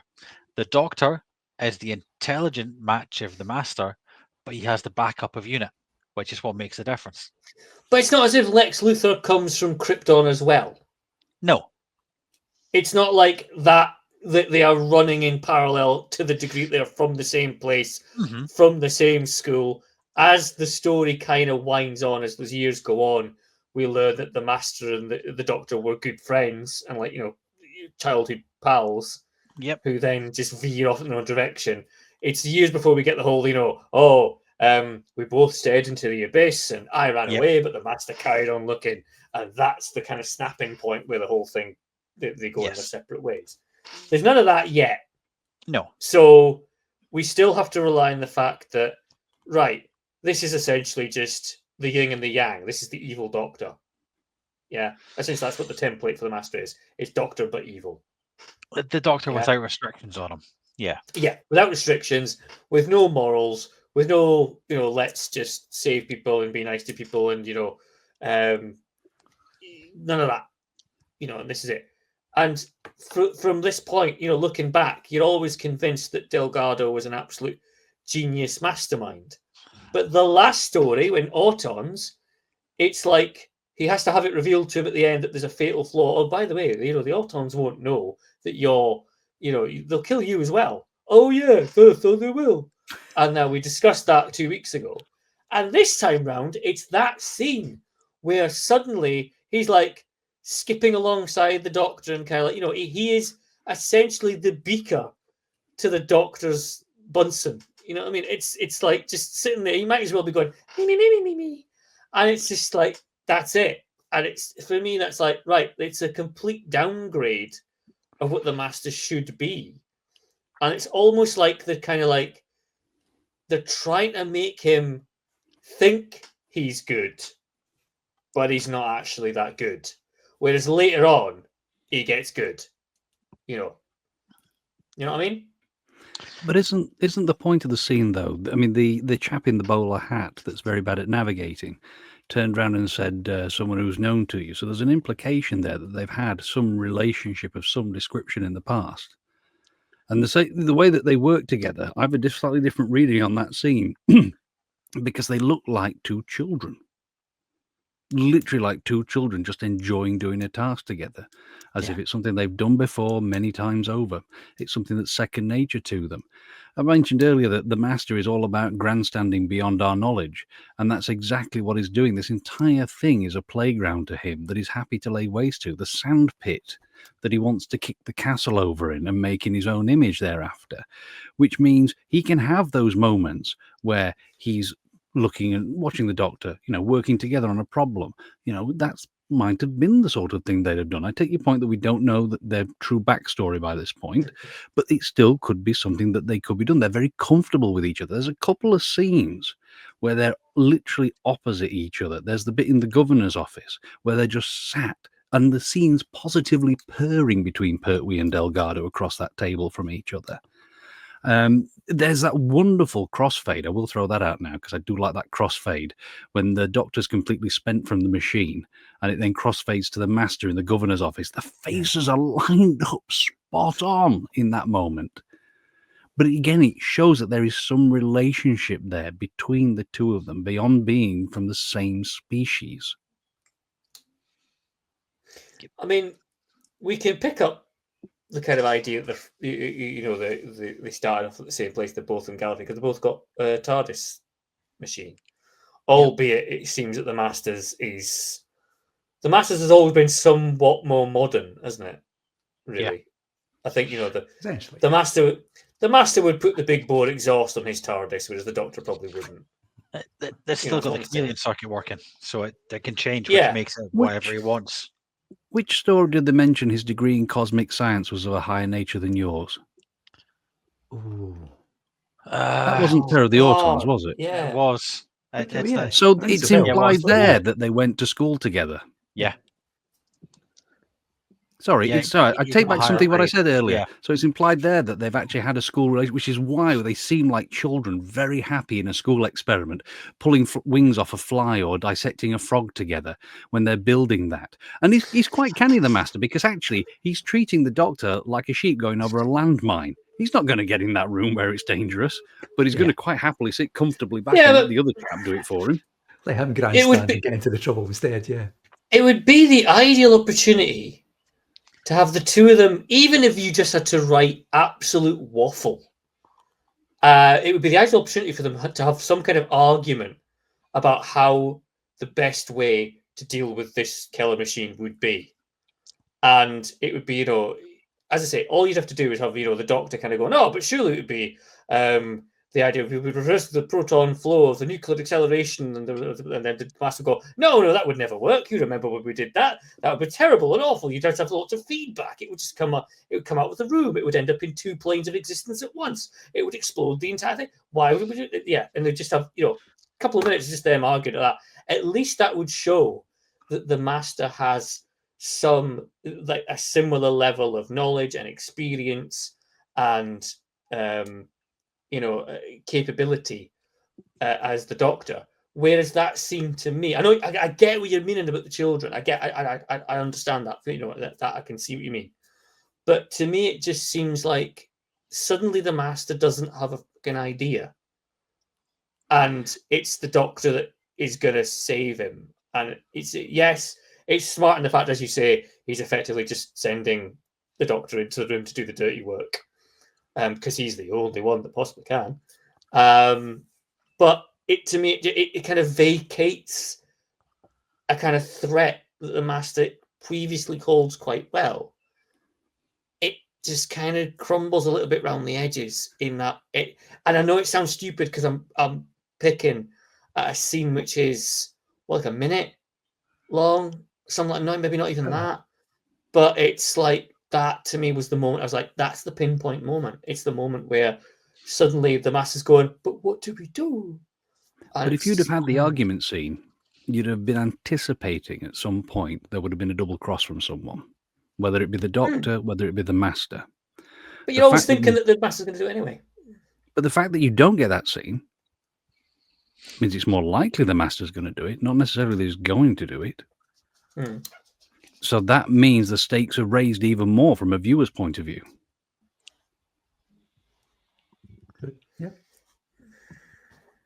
Yeah. You've got him. You've got him. I don't know. I am the master and you will obey me. I'm just thinking that it's going to be... I'm thinking what comes after. I think it just affects too much of what comes after it for me. It's all a game between the two of them. It's all a game. They're literally just sat, I think you said last week, why doesn't he just get a gun and shoot him? Why doesn't, sorry, 2 weeks ago, why doesn't he just get a gun and shoot him? And the answer is he doesn't want to. He likes the game. The game's what keeps him going. Well, like he says at the end of Terror of the Autons, his master gone for good. I hope no, I'm looking forward to the next alliance with him. So yeah, it's fun for the Doctor.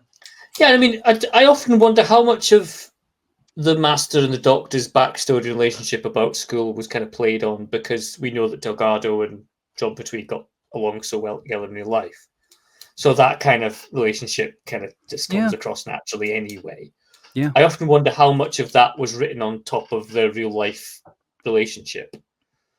Had like maybe John Pertwee and George Delgado not really got along very well on set and couldn't really be doing with each other's company, then would we have got all this, going forward? Would we have got all this whole kind of, the Doctor and the Master went to school and they, But that's what used makes to run in the red Delgado's fields of portrayal Gallifrey. so urbane. And really still, without the manicness of later Masters that come along. He holds the scenes. I mean, I'm gobsmacked only just learning that he had a partial wig made, Delgado, for that part. I've never noticed that wig or known about the wig in all the years I've watched it. Really? That's a rare case of a convincing wig in classic Doctor Who then. Because I know. I was absolutely gobsmacked. Even watching it for this. I couldn't spot it. No. Because I was mesmerised by the Master. Any sign on the Blu-ray that it's with the upscaling? And no? Not that I saw. Wow. I mean, I've had this sitting on the shelf in front of me for months, and you've just convinced me to pick it up and read it now to find out the truth about the wig. Cool. It's the wig's the important bit, mate. The wig's the important bit. Yeah. All about the wig. Wow. It's all about the wig. There's no episode title possibility. It's all about the wig. There's where your modern Masters fall down. Yeah. There's no wigs. Yeah, all their own hair. Bloody hell. If they're not bald, I don't want to know. Never mind. Oh, okay. Anyway. While we consider the political difficulties of the Masters past and present, let's have a couple of comments. Fraser Gregory has said, referring back to the whole Beaker thing from earlier on, no, I want to see the Muppet version of this story where all the cast are replaced by Muppets, apart from Roger Delgado. Which Muppet would be the Doctor then? Kermit. He's the good guy. Got to be Kermit. Oh, it's got to be Gonzo. Come on, if it's Pertwee, it's got to be Gonzo's Gonzo. Aye, Gonzo's the showman, isn't he? Yeah, he's got the kind of Daredevil kind of. The nose. He's the Brigadier. Kermit is the Brig. Miss Piggy is Sergeant Benton. Miss Piggy would be Benton. Absolutely, Miss Piggy would be Benton. You're not cut out for this job, Piggy. Oh, that'd be amazing. Oh man, that'd be great. Who'd be Cogsworth? That chap there, 5 rounds rapid. Yay! I'm on board with Kermit as the Brig now. I can picture the whole rest of the series. Oh man, that'd be great. But Cogsworth would be Scary Harry, wouldn't he? Yeah, you'd be after a Muppet that basically appears in the show like once and then disappears and never seen again. Oh, who's the guy with the fish? Lou. Oh, The fish. Fish. my boomerang fish. Orange face, mustache. Oh my god, why can't I remember it? Lou something. There's your Major Cosworth right there. He's got a mustache. If any, yeah. Yeah. What's his name? He was born. He was made to play that part. Oh, if anybody's watching along tonight has got an in-depth knowledge of the Muppets, Tell me. help us out here. Because I can picture him, but I can't place the name. No, I can't place the name. Can't place the name at all. I don't think I've watched enough Muppets for this chat. See, I'm thinking that Delgado's master. I know it's not strictly the Muppet Show. It's New Zealand. Street. That's it. New Zealand. Sorry, New Cam. Zealand. That's all right, no problem. For the master, a Delgado version of the master would surely be the Count. Suppose the hair's kind of Yeah, you know, It's more about Uncle Deadly. Yeah. Oh yeah, maybe. Oh Christ. Now, I know you mentioned about the Christmas special earlier on of Cam doing noises along to, it's like Doctor episodes. I think, given what we had in our last Christmas special, we recast the entire classic series of Doctor Who with Muppets and go through the stories. Muppets. That's this year's Christmas special. That would be fantastic. Yeah. Here's your Christmas Eve sorted out. That and then mark on the Muppets Christmas Carol. Off you go. Daniel Ronsley also says that the Muppets and the Master take Manhattan. We'll cast that. We'll get that going. Together again. Go on. Here we are together again. I won't do the rest of the song, don't worry. That's okay. We'll save that for the Patreon. Yeah. Right then, before we go down a Muppet-shaped rabbit hole, if there was a rabbit Muppet, I don't know. A Muppet-shaped Fraggle hole. Fraggle hole. Yeah, there'll be a little Fraggle hole. It's in the skirting board, isn't it? On the Fraggle Rock. Before we descend down that, let's go to the next point for the defence. That's Dave. So let's have your next points for the defensive mind of evil, please, Dave. As is traditional, I've burned through most of them. Done a Richie. Yeah. No, he got through half time. He can't have done a Richie. Richie's like true, in the actually, first half. I take that back. Yeah. You know. So we've touched on this already, but it's the fact that Doctor Who occasionally raises things that you could actually sit afterwards, after the episode, and discuss. Whether that's with your parents or with your kids or with your mates or whatever. And it's the Clockwork Orange element of this. If you take the evil out of people, what is left? Is it an idiot or is it a saint? Because that's a natural one. He's an idiot or a saint. It doesn't matter if you do that to people. Should you do that to people? And what are the moral effects of taking people and taking their evil out and turning them into idiots? And it's nice when you can watch an episode of Doctor Who and you can go, let's talk about that, kids, afterwards. Or you can ignore it. But it is a big sci-fi point. Is there a way to take the evil out of people? And if there is, should we do it? And it's not often that we still get points that big and that discussable in Doctor Who.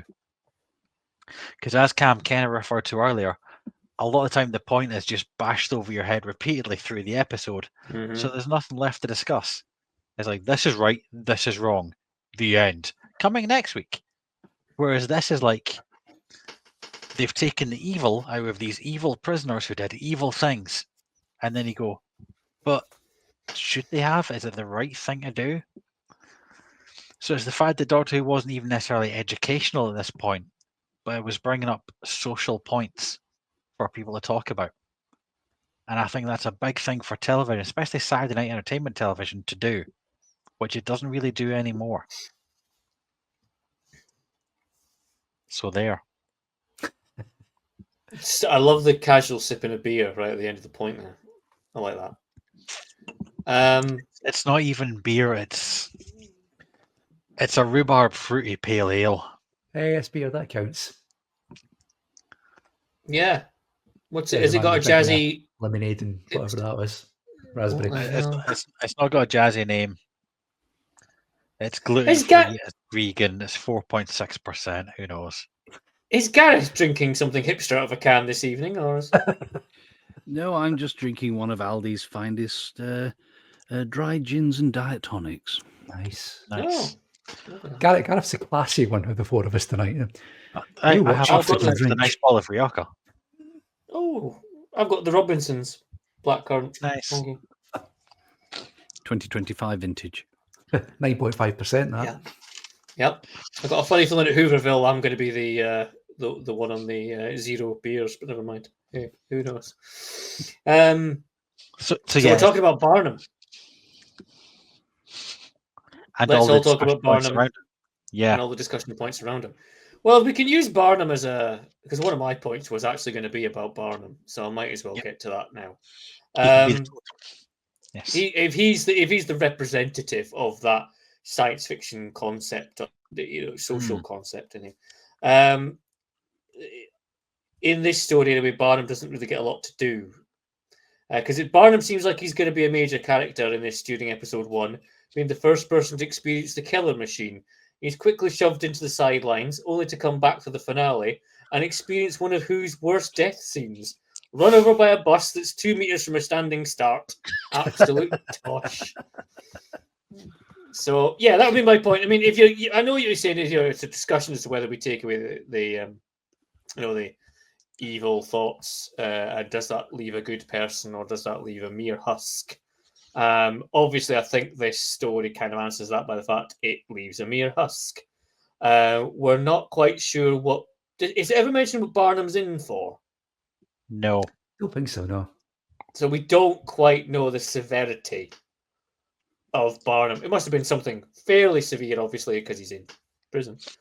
But we don't get any sort of like rap sheet read out for Barnum at any point before he gets wired up to the grid. And nobody says he would have got the death sentence or anything like that. It was yeah. It's not like, and I know again we're getting to the realms of it's tea time BBC One. You can't really kind of go, here's a rapist, kids. Yeah. It's a good like Huntley. Well, Benton would have him in seconds if he was. He's murdered 12 children. Yeah. Don't have nightmares. But he is very quickly kind of, as I say, shuttled off to the sidelines so he can just kind of like sit in a room and gibber for a bit. Yep.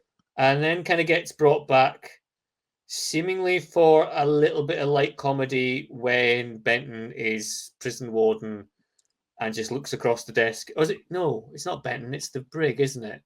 Who is it that looks and kind of goes, who is this man? It's the brig. Yeah. It's the brig. Yeah. I've got because later on when Benton's on the phone to the doctor, yes, he comes across and goes, I want to speak to the doctor. Yeah, because he's just in the background just eating soup, isn't he, or something like that, isn't he? Yeah. Yeah, so it's just like, okay. And then, as I say, he's built up for this thing in the finale, and even then they don't deem him worthy of actually living beyond that point. And as I say, he's run over by a bus, which must be, the master's bus driving abilities in these stories are top grade. And in fact, he can seemingly kill someone from a standing start, and then probably drives. Yeah, well, exactly. Drives off in the bus, probably concocting the plan for the third story in this series, which would be amazing. Master. So yeah, bus. I mean, I know what you're saying about it's. Oh yeah, you doctor. So for all we're talking about, these high science fiction concepts, they're really not physically realized in any great way in the actual story of Mind of Evil. But they're not meant to necessarily be realized in a great way because, as I said, you don't want the beginning, middle, and end of the moral judgments thrown at you. You want it left open so that you can talk about it and you can discuss it and you can argue about it. Because there were bad people being sent to prison in the 70s, and we now know that some of them were innocent. So it's like, if you've got the power to take people's evil out of them because you know they've done bad things, should you basically lobotomize them? Which is what this is. It's a non-invasive lobotomy. No, absolutely. Absolutely. It's reducing his capacity to not, really. Yeah. And it's be. Sorry, I was going to say, Kieran Evans has brought up a point. The comments has said, also, isn't the killer machine an alternative to the death penalty? So Barnum presumably did something that level. And they do kind of allude to that a few times, but they never explicitly say that he would have got the death penalty. Like, there's the scenes at the start where the doctor says, finally, we've stopped killing people, or words to that effect. But it's never actually explained what he did. Without... At that point, you could get the death penalty for things that you wouldn't necessarily get the death penalty for anymore. Like shooting one policeman. Which is a bad thing to do. I'll say that right now. Don't go and shoot. We do, don't do that in the streets. The Police Box YouTube channel does not condone cop killing. Yes. There you go. That's the legal department out there. Yeah. Not without a good reason, though. Well, what happens in Edinburgh stays in Edinburgh. Hey, no. He's from Livingston. He's one of them. All right. I suppose, yeah. But yeah, it's never discussed explicitly in the story whether it's the right thing to do. Like the doctor says, where does the evil go when you take it out? He doesn't at any point go, maybe you shouldn't be taking out an essential part of somebody's humanity just because it makes them easier to control. Yeah. That's it. The doctor never says that. If the alternative to the killer machine is the death penalty, I mean, would you rather sort of die, or would you rather just have a life essentially just being a hollow husk of what you once were?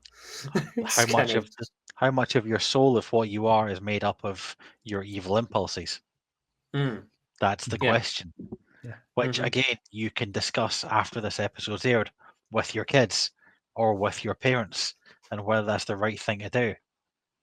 And it's really nice that Doctor Who brings up these cultural, wrapped in scientific mumbo jumbo, throbbing eye in a box nonsense, brings up these things that you can discuss and think about, and talk about your friends at school the next week, which it doesn't really do anymore. But it's thoughtful television, which is one of the things that makes it so good. It's not just science fiction, Battlestar Galactica shooting guns in space. Yeah. Thoughtful telly wrapped up in a big action adventure. Yeah. The whole point of stories like these is to make you think about things, or they let you think about things without realizing it, which makes it powerful television. We're going to go around in circles again. I was going to say, well, we'll call time on that point then. With 2 hours, on the clock. Perfectly timed. Right bang on 2 hours. We've decided that's enough. Right, that's 2 points each. Rather, has anybody got any other ones they want to chuck in before we go to summings up that they've not used? You want to bust out now? My only one remaining. Well, I had kind of two remaining, really, to be honest with you. One I'm not entirely 100% sure about, but I'll chuck it in anyway. There is a lot of let's not trust the Chinese going on in this early doors. It's a little bit of a kind of like, I know it's often Talons of Wing Xiang that gets the big, oh, this is really racist kind of warnings before you watch it on iPlayer and anything like that. You know, so this is what it was at the time. But my thing about that is Talons of Wing Xiang is set in a much earlier time when Asian culture probably would have been a little bit more misunderstood than it is supposedly in modern day, modern day 1970s Britain. It's just very uncomfortable to watch back now with, banging on about, great leader, this, that, and the next thing. This weird kind of representation of China put across through Western eyes in this story. It's an odd one. As I say, it's Talons that gets the main kicking for that kind of thing, but this is probably more deserving of that rap sheet, I'd say. I don't know if it is, because you've got the Doctor speaking Chinese with English subtitles on screen, which is incredibly rare for Doctor Who, that he actually speaks a foreign language. And you've also got the fact that the Doctor realizes there are many different dialects in China, and he speaks different dialects to them. So that's much more understanding of China as a place than most people in Britain probably had at that point. But again, we Like- get the comedy part of the brig being the complete outsider in these negotiations. It's just like generally being a big dicky old. See, I think the comedy bit for me is where the doctor is saying goodbye to the Chinese delegate, and he says, "And may God go with you as well." What the fuck Chinese communist in the 1970s saying to the doctor, "May God go with you"? That ain't going to happen. Maybe they were just big Dave Allen fans. Could be. But, right time frame. Maybe. The actress who played the Chinese woman whose character name I can't remember, who gets hypnotized by the master. Let me have a quick look because that is in my notes. That will be Pixen Lim as Chin Lee. Yes, that is the writer's wife. Really? Yes, the guy that wrote that, that's his wife. Wow. The Chinese delegate is actually an agent, like he's an actor's agent. The actor couldn't do it, so he stepped in. And that's why he stepped in, because he was the guy's agent. The guy pulled out. He was like, fuck it, I'll do it. So it's like the two Chinese characters in this are somebody's agent and the writer's wife. I was kind of wondering, like, there can't have been that many Chinese actors available to them in the 1970s. But they actually used Chinese actors instead of just yellowface. Yeah. As well, Well, yeah, exactly. Yeah. which is a step forward. I mean, it's a very small step forward. Yeah, that's part of the reason why Don Houghton put his wife forward for that part as well, because he couldn't stand the thought of like white actors being yellowed up. Yeah. So, and I think she's Malaysian, so she's pretty far from Chinese as well. But yeah, so it's the writer's wife and an actor's agent played the Chinese characters in this. But yeah, the doctor speaks Chinese to them, and not even Chinese. He speaks Cantonese, and there's subtitles, and he speaks the other dialect whose name I can't remember right now. It's relatively understanding of the fact that China is both far away and fucking massive. Yeah. The doctor speaks their dialects, and they put subtitles on. I think I read somewhere that the next time the doctor speaks somebody in a foreign language and there's English subtitles on it, is Jodie Whittaker. So that's how rare it is for the doctor speaking there to be English subtitles. Which story was that? I don't know. I couldn't find out, which is why I didn't raise it before now in the episode. Right. Okay. Right. I'm not saying that as you say I don't believe you. Yeah. I'm just saying as in I can't remember that. But apparently it was Jodie Whittaker in one of her stories in her first season. Spoke a foreign language, somebody possibly when they were investigating in Hong Kong or something. I don't know. It's not. It won't be Demons of the Punjab, will it? But that's how big a gap it is between times the doctor has spoken in a foreign language has had English subtitles. Even outside the doctor, the next time TARDIS it happens is like Curse of Fenric, when the Russian characters in there, they get their subtitles. You know, it's so it's a huge very gap. rare thing. Yeah. So as much as you can say that it's more racist than Talons, it is also more accepting of a foreign culture, because they don't just airbrush it and stick subtitles on for the Chinese, but they stick subtitles when the doctor speaks a foreign language. Yeah, I thought it was really unusual. I was a bit like, part of me for the first few seconds was thinking it was just something they added on later on in iPod. Yeah. I genuinely thought it was like kind of going, this is okay, weird. It's been retconned. Yeah. It's just been, they've gone back and done it. Oh, it was of its time. Yeah, the original broadcast, it was just done in that language and you just couldn't understand them and just assumed that they were getting along swimmingly. Thank you very much. Yes. But aye. Okay. Any more on that one, or has anybody else got something they want to chuck in? Pretty much done. There's a throwaway line in this about a D notice, which is where the British government asked the press not to print any information about things.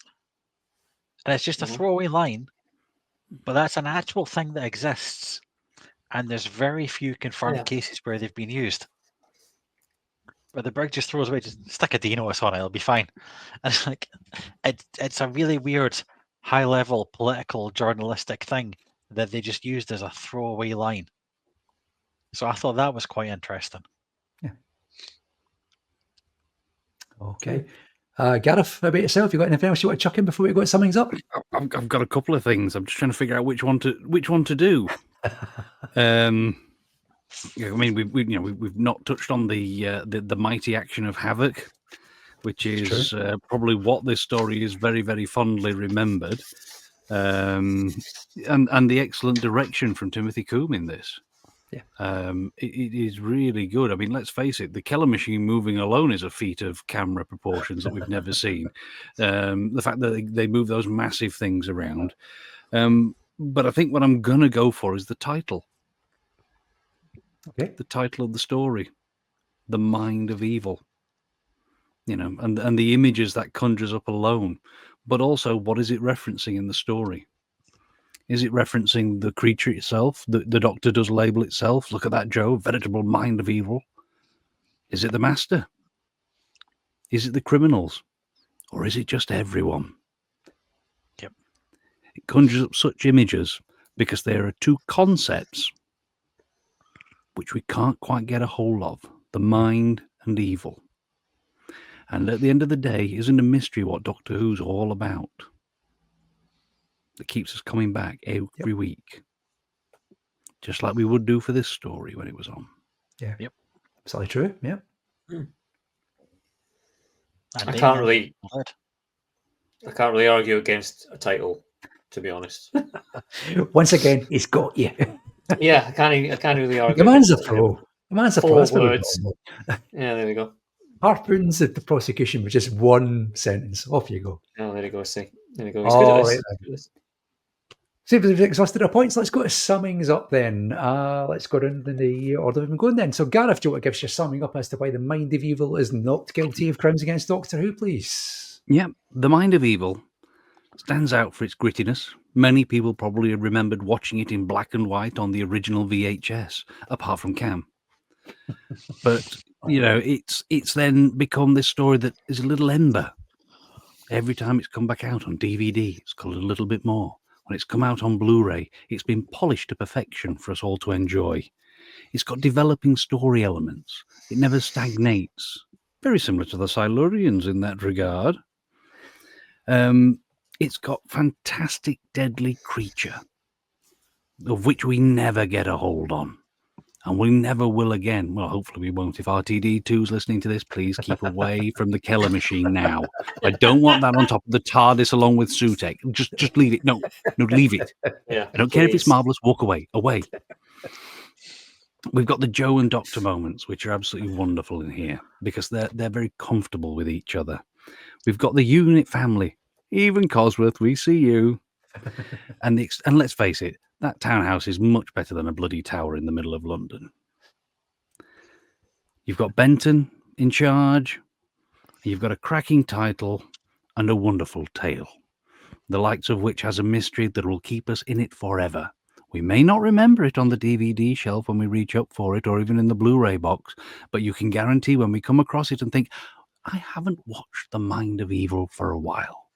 We will sit down, we will watch it, we will pay attention to it, and we will enjoy it. Which, let's face it, is probably better than we get out of some Doctor Who stories these days. Which makes the point that this is indeed not guilty. Excellent summing up.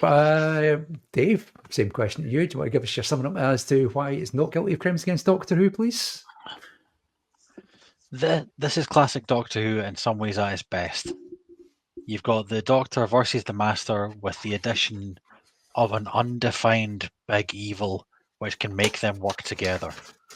It's also Doctor Who does James Bond 30, 40 years before Spyfall, because you've got the evil overlord using a private army to steal a weapon of mass destruction.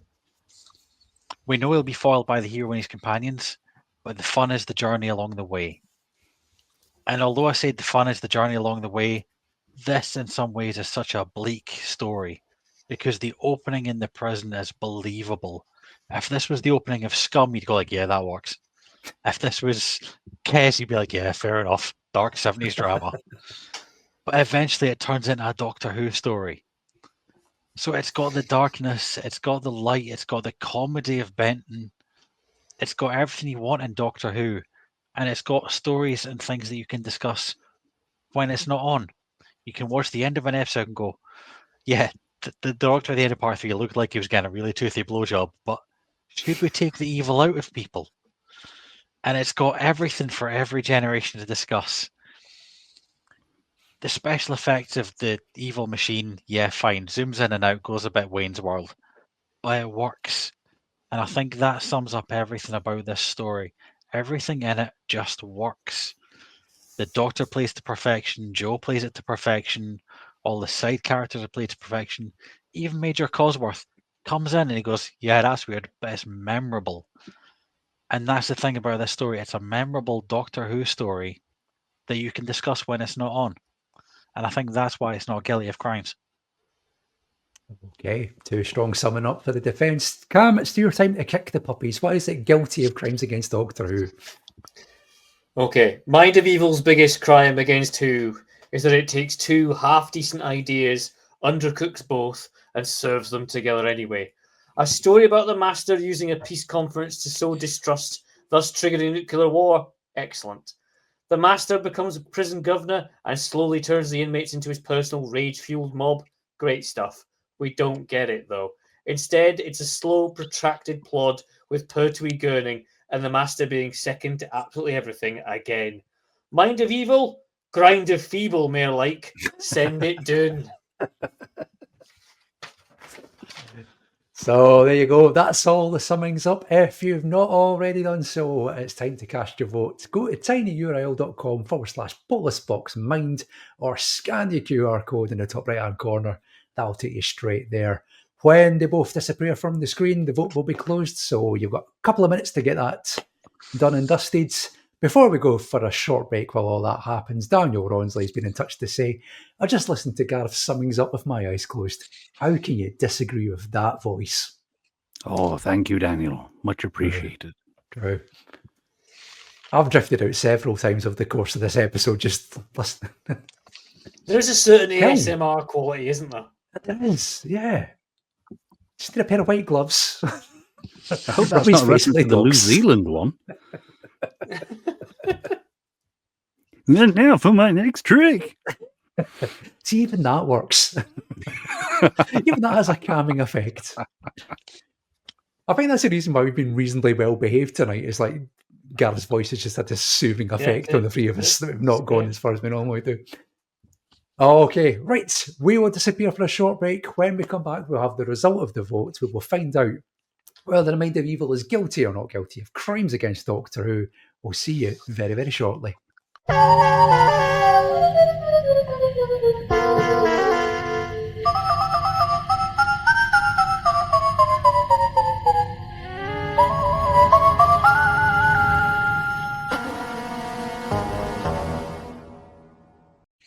And we're back. That is it. The poll has now closed. It is done and dusted. It is time to find out whether the Mind of Evil is guilty or not guilty of crimes against Doctor Who.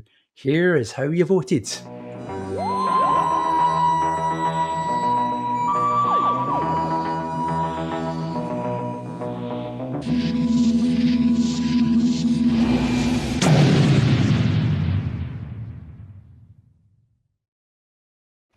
It's an equaliser. It's 1-1 in the series. It's been found not guilty of crimes against Doctor Who by 78% to 22%. It's a win for Dave. Congratulations, Dave. And of course, Gareth. Yep. Finally, a return to the winning side. That's about what it should be. Thank you, everyone. Much appreciated. I think it was the voice that made it. I think it was the voice that made it. Well, I mean, yeah, you see, Stacey does back us up. He has an awesome voice. Yep, well, fuck it. I'll just not turn up next time. Fine. Yep. I'm not insulted at all. Dave. I mean, Joe says thumbs up for Gareth's voice as well, so you know. Oh, thank you, Joe. I'm not arguing. It's a fair point. I'm not. Yeah. And Stacey says, "Ah." So there we go. Wow. So, defence, you must be fairly chuffed with the outcome, fairly one-sided in the end. And it's that thing we always talk about, isn't it? It's expected to win because Doctor Who fans like Doctor Who. Shot caller. Yeah. But even though I agree with some of Cameron's points on this one, I actually enjoyed watching it. It was enjoyable and fun. So I'm glad it won. It's the way it should be. It's been very pleasant to revisit this story. There are some stories I've revisited on other podcasts that I really wish I'd never revisited, but this one's been an absolute pleasure to watch again. Yeah. As I say, I've watched it. Sorry, I've watched the whole thing 3 times in the last 2 weeks, like over and over. I watched it 3 times. It's actually fun. Yeah. Mm. I mean, like Cam said earlier on, it's not something you remember too much of, but when you go back to it, it's packed full of stuff. It's got everything. Action, it's got the sort of moral questions that Dave was talking about earlier on. It's got a lot in 6 episodes and it never sags. And so much of it is used in clip shows as well. And you're like, oh my goodness, that's the warehouse blowing up. And oh my goodness, that's Benton coming towards the wall with the unit. I didn't realize it was from that. Yeah. One person I don't think is going to agree with this, Cam, who looks fairly crestfallen, only 22% this week, Cam. No, it was kind of like, I don't know what happened. That was, I'm not sure. I mean, I don't know if Dave does the same thing, but I always look down, when we start a new series of Police Box, like a football manager, looking at fixtures, look down and kind of go, maybe, yeah, probably that one, definitely not that one. And this one was a big question mark. I was like, because obviously I'd never seen it. I didn't have any memory of it. I was like kind of going, I don't know how, but I'd never really heard it held in majorly high regard by Doctor Who fandom. You know, it's not as if everyone's walking around going, oh yeah, Mind of Evil, oh, that's a classic, man. That's great. Not an untouchable sacred cow that we sometimes get on here. You know, it's not a Caves of Adrazani. It's not a Green Death. It's not a fucking Genesis of the Daleks. You know what I mean? It's none of that. So I was a bit like, yeah, not the other way either. Yeah, it's not hate. Yeah, I think it's just one of those. As we said, we kind of sort of talked about it a little bit beforehand and said, yeah, it's one of those. It's a Doctor Who story. Yeah. Personally, nah. But yeah, we'll carry on. We press on to, what is it, Claws of Axos next? Yeah, we will press on. It's going to be Claws of Axos next time. Before we get into the details of that, just time to say, Gareth, thank you very much for joining us on this side of the camera tonight. Oh, you're absolutely welcome. I'm no longer just letters on a page. No, you have a voice that everybody loves as well. It's been an absolute pleasure, Gareth. Cheers for joining us. Yes, it has been. Oh, thank you. We'll get you back again if you're up for that. Oh, always. Is he plugging anything? Well, I was about to ask, Gareth, is there anything you're involved in you want to plug while we're here? Or where can people find you on? If folk out there do like the sound of my voice, and if you want to hear me talk about more Doctor Who stuff, you can hear me on a number of podcasts. I appear on Hamster with a Blunt Penknife. I've done a couple of Strictly's, and I'm part of the Hamster Book Club rotation that's on there. I've done episodes of What's in the Box and Nostalgia Tours. And beyond Doctor Who, if there's anyone who just likes the sound of my voice, you can hear me in many productions that are out there on the interwebs. I think Pendant Audio finished last month the Henry VI Part 2, of which I play a myriad of characters in those episodes. In fact, they've just released, I think yesterday, episode 19 of their Sonnets collection, which I do a reading of in there. And I think Click Click Boom Boom came out this month, if memory serves me right. Yes. And so you can hear me in part 1 of that. And if you just want to hear even more of me, then go seek Starship Excelsior, where you can hear me as a semi-regular character of Joshua Underwood. I'm in series 3 onwards, but do listen to series 1 and 2 because it's worth it for the rest of the story. There you go. Plenty to sink your teeth into there if you want to hear more of Gareth's soothing soft voice. Okay, well, that's a Mind of Evil out of the way. Next time, as Cam said, the Claws of Axos is going to be going before the court. We'll see who comes out on top in that one. It's going to be in the company of Joe Ford and Paul Quinn when we make his Police Box debut next time round. It's going to be one hell of a ride, I anticipate. Oh, man. It's going to be I do enjoy shows with my podcast husband. It's amazing. I know we'll actually get to the bottom of whether Paul's actually like that in real life.